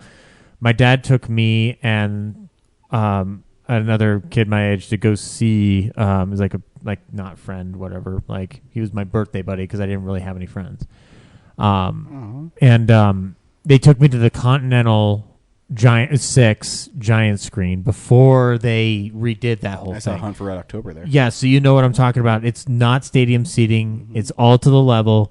It's bigger than life. It's what it's supposed to be. Yeah. My exposure to Lord of the Rings, The Fellowship on the Ring was on the closest to a Cinerama screen I'll probably ever get in my life. And you're right. It gets you into the world without having to make you feel isolated from it. It's a grand, sweeping epic made on, really, when you look at it, a modest budget compared to what they could have had. And they saved a lot of money by filming all three movies together. Well, yeah, that. And also, like, it helps that the impetus of Lord of the Rings in a lot of respects is also character-driven and character-based, and it's built around lore and mythology, which Tolkien designed in the aspects of the fact that England didn't have the same kind of lore as other European countries did. And, like, creating a different type of, like, ancient history. And the idea behind this one ultimate evil encroached in this one small thing, and the burden that it becomes to people, and the temptation of evil. Like, it's a great movie to show a young person, to kind of encapsulate the themes of like how sinister the world can be, while also understanding what good there is in the world. What it is, it's like Frodo goes, "I wish the ring had never come to me. I wish none of this had ever happened." And what Gandalf says never leaves my head is, "So do all who live to see such times, but that is not for them to decide. All we have to do is all we have to do is decide what we do with the time that is given to us." Yeah. And another part of it really is this is a year after X-Men. So I'm getting a double dose of Ian McKellen in my life. And God damn it, that man's voice has never ceased to be infectious to my mind. His lines in all three of the movies make me cry. This is the first Christopher Lee movie I think I ever saw, technically, too. And what a great introduction to Christopher Lee. Before you start getting into the Hammer world, you're watching him kicking the shit out of another wizard. Yeah, because Attack of the Clones was the following year. Yeah, exactly, yeah. Because I didn't get into Hammer horror films for the longest time. Like, I didn't know who Christopher Lee was.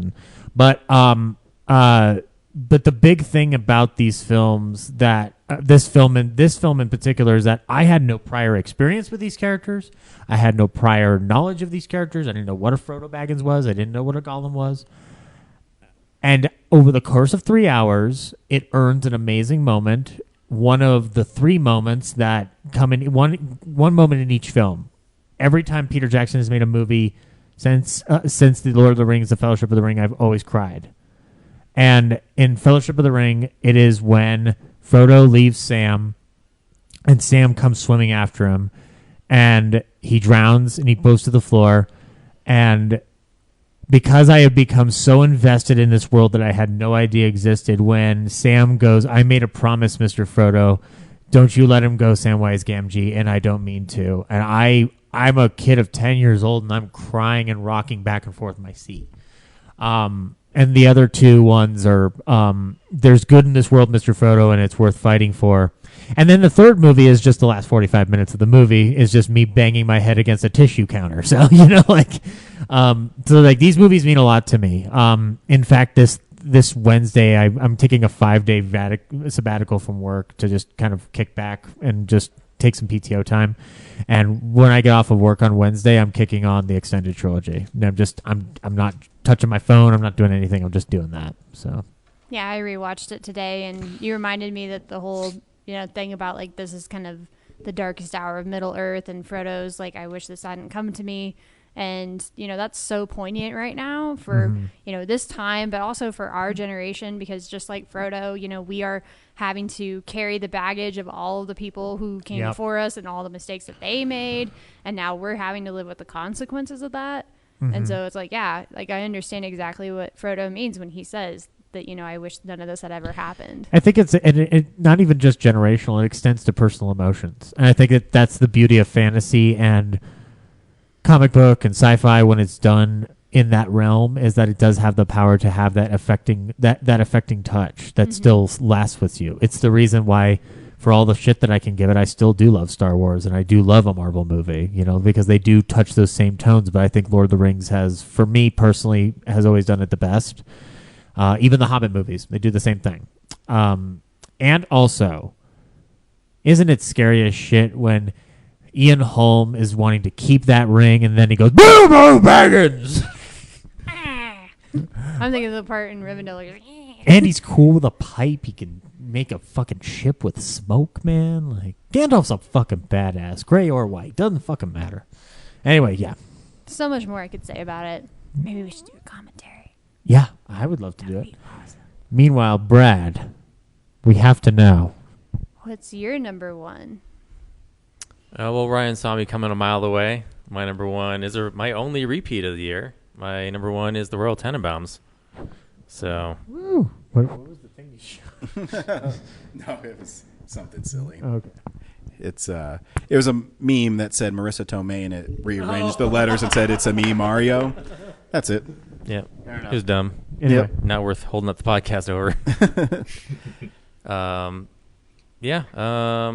This movie, I like as a filmmaker. I love the attention to detail in this movie. The production design, the writing is really funny. It's directed so, like, the characters are so eclectic. Sorry, I get distracted because now Corinne's taking a picture of the podcast. It was the first Wes Anderson movie I think I'd ever been introduced to. Definitely mine. I saw it in the theaters. Pretty sure part of me thinks maybe I saw Bottle Rocket at mine before this. Like, well, that would have been cool. I know I didn't, because I saw this and I went to Blockbuster and rented it because I says I like this guy. Yeah. Ooh. So I was thinking that'd be cool if you saw Bottle Rocket at the Mayan. Dang. I know I definitely saw Bottle Rocket at the right. I just don't know if it was before this or not. But oh, gotcha. Definitely around the same time, I think. And it was like the last time before, like Bottle Rocket, Rushmore, and this feel like the studio is still reining Wes Anderson in, because most of this takes place in just like a house or two. Mm-hmm. The production designs, like, it's still eccentric or quirky, but it's toned down by comparison. It still feels like it's very much like our world. Mm-hmm, so, all I have for it. That's great. Right. That's a good reason to love it, man. Right on. So Yeah. I did get an email from Carol. So she says, "Hello, Real Nerds. Seems like a long time since the last Filmsplosion," which she is correct. Just a heads up to everybody, our next Filmsplosion is going to be a lot sooner. So make sure you send those lists to Brad. Probably November. Yep. So much has happened since then. Rich and I finally got back into the theater. Our first movie was at Alamo Sloan's Lake to see Quiet Place 2. We really wanted our first time to be at the Alamo. Tried several AMCs, Regal Centennial. Best is AMC Southlands, but I can't wait till Alamo Littleton opens again, which should be soon. Well, here I am again, trying to put 10 movies in an order and not doing well. Here we go. This one's really shocking to me. Number 10, The Fast and the Furious. I think the first one was the best. Number 9, The Mexican. We hadn't seen this movie until we started looking at The Lost from 2001. Crazy fun story. Number 8, A Beautiful Mind. A beautiful story and beautifully presented. Number 7, Godsford Park. Always love a British mystery. Number 6, Shrek. I'm a donkey. Nothing like an animal movie, an animated movie that children and adults can enjoy. I added the donkey part. Number 5 is Monsters Incorporated. This one is even better. Billy Crystal, John Goodman, Frank Oz, and many others made this movie great. It's like we're on the same wavelength. I agree. 2, 3, and 4. I love all these 3 movies equally. Clever stories, fun characters, and great actors. Ocean's 11. Fun characters, humor, and how'd they do that moment. This is a good one, too. Bandits. Rich said this movie is almost perfect. I still crack up at Billy Bob Thornton laying on the floor in the bar. He plays that character so well. A Knight's Tale. I can't help myself. I just love this movie. I have a little problem with the dance scene. Seems a little dumb, but everything else is clever and great messages. You know, I really love this movie too. Yeah, it was vying for my 10 spot. list. Yeah, it's always back and forth. It's just a fun movie. So number 1, Lord of the Rings, Fellowship of the Ring. Boom. Duh. I'm sure you've already talked a lot about this movie. I was the only one in our house that had not read the books, so I went into this movie without any expectations for the story. My favorite scene might be when Arwen shows up and takes Frodo to Rivendell. Elrond. Sorry. Sometimes the entire section with her riding ahead of the ring wraiths, watching her horse charge his lead while whining through the woods, and I'm going to make this bigger, sorry. And then stops at the river, draws her sword, and challenges the ring wraiths. Then her sweet prayer for Frodo. Love it. This is one of the most amazing movie experiences ever. So much excitement, tension, action, adventure, sweet friendship, honor, and sacrifice. Absolutely, Carol. I agree 100%. She also has some honorable mentions. Most of these we haven't seen in a while. Behind Enemy Lines, which is actually a good movie. K-Pax, Save the Last Dance, I Am Sam, Kate and Leopold, The Majestic, and the Royal Tenenbaums. Dishonorable mention with exclamation points. AI, Artificial Intelligence. Oh my goodness. This would never be on my top 10. I can't tell you how much I hate this movie. Sorry, Spielberg. Such a terrible story, and it goes on and on and on. I remember sitting in the theater thinking, oh, please let this thing end someday. That's awesome. Yeah, same thing, Carol. There you have it. I'm curious to hear your opinions on several movies from this year that we haven't seen. Always great to get your recommendations. Hey, if James made it to the recording for this, tell him I miss him. Actually says, tell him I said hello. If you think you all miss him, think how I feel now that he's moved. Love you all, Carol. And we love you too, Carol. Yes, we do. We did get a couple responses on our Twitter feed. Yeah. About it. Do you have them pulled up, Zach? I was just pulling them up right now. Yeah, I was looking at, because when you're talking about A Knight's Tale, like some other ones that were just almost there for me on the list were The Mummy Returns, Anomaly. I haven't heard from at all tonight. So I've got a couple. Yeah, I wondered if Zach was going to have it on his list. I also had Atlantis, The Lost Empire, on my kind of honorable mention list. Yeah, and Monsters, Inc. If I had gone back to Mulholland Drive, I might have made a case for it at the bottom of the list, but I'm not as big a David Lynch person, so, it's what it is. But I've got some lists here from Twitter. Our good friend Zach Bynes from Talkin' Trauma said, sorry I can't make it to record this one. Here's my list anyways in no order. Memento, Amelie, Freddy Got Fingered, Jason X, Bully, Ghost World, Hedwig and the Angry Inch, Iron Monkey, Farts of Darkness, The Making of Terror Firmer, and Lost Skeleton of Cadavra. So yeah, wonderful choices there, Zach. I must confess, I have never seen Hedwig and the Angry Inch, but I guess I'll have to give that a shot. Don't think I've seen any of those movies. Don't think I've heard of most of them. Hedwig's amazing. So good on you. Well, what was that, Henry?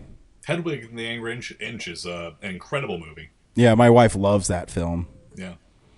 And then Kev Moore from Film Guff and House of Hammer podcast said 2001's a lean year for me.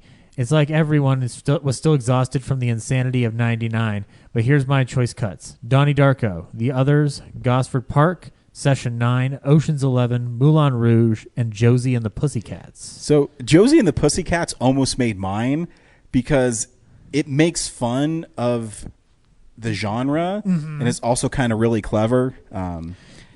It's one of those movies I truly enjoy. I saw you respond to that, yeah. And also, I forgot that Donnie Darko came out in 2001, technically, but I guess that's kind of the point. It didn't get a real audience until after that. So. I cheated on my list. Yeah, so well, maybe I'll just be like, this is the year I discovered Donnie Darko, so therefore it makes my Filmsplosion list. That's all I had from Twitter, unless I missed one. I think that's it. Like I said, 2001 must not have been a very popular year because we did not get that many responses. Anyways, thanks for listening. Next week, I don't know, we're doing Malignant? Something? We should do Malignant. It's fucking crazy. I'm excited to. I just haven't had a chance to see it at the theater yet. Yeah, it's so if you want to do a fucking crazy film, then Henry, I saw that you and I kind of have the same feelings about Malignant. We gave it the same score on Letterboxd. It's amazing. It's I will say this about it: you're either gonna love it, or you're gonna fucking hate it because it's polarizing. But I almost respect it so much because the end of the film, like the last 30 minutes, I'm like, oh fuck, okay. Like, what I've told people recently is that, like, listen, it's very, very possible that you will watch the first and second act and fucking hate this movie, but then you will watch the third act and everything will make it worth it. Like, yep. So. I'm always like the first 45 minutes. I get on board because I think James Wan is an incredible director and he does really interesting things with his camera. But then as they start unraveling the story, I go, "This is really fucked up." Yeah. And then the last 45 minutes happen, and I cannot believe what the fuck I'm watching. But yeah, you should watch it. So yeah, Malignant is super gory. Anyways. Thanks for listening. Thanks for everybody who did send us lists. Henry, thanks for joining us. I know it's late where you're at. Until next time, we'll see you at the theaters. Bye. Bye. Bye. One podcast to rule them all. You shall not pod! You waited all year, hear what the nerds have chosen. I'm telling you all, it's a Filmsplosion! Filmsplosion! The Real Nerds Filmsplosion theme song was written and performed by Bolognium. Check out Bolognium on iTunes or buy their new record Snacktacular from Needle Juice Records. Thank you for listening to this episode of Real Nerds Podcast. Real Nerds Podcast is a production of Nebulous Visions Multimedia. Thank you to Sparks Mandrill and Plan 9 Studios for our kick-ass theme song. Also, if you're in the Denver area and you're looking for a cool place to see movies, we see them at the Alamo Draft House in Littleton and now also in Sloan's Lake. Thank you to Colorado Coins, Cards, and Comics for supplying us with all our comic needs, especially you, Andrew. You know who you are. And a big shout out to James's mom. I'm giving you an electronic hug that you can feel through the airwaves. Thanks for listening, and have a nice day.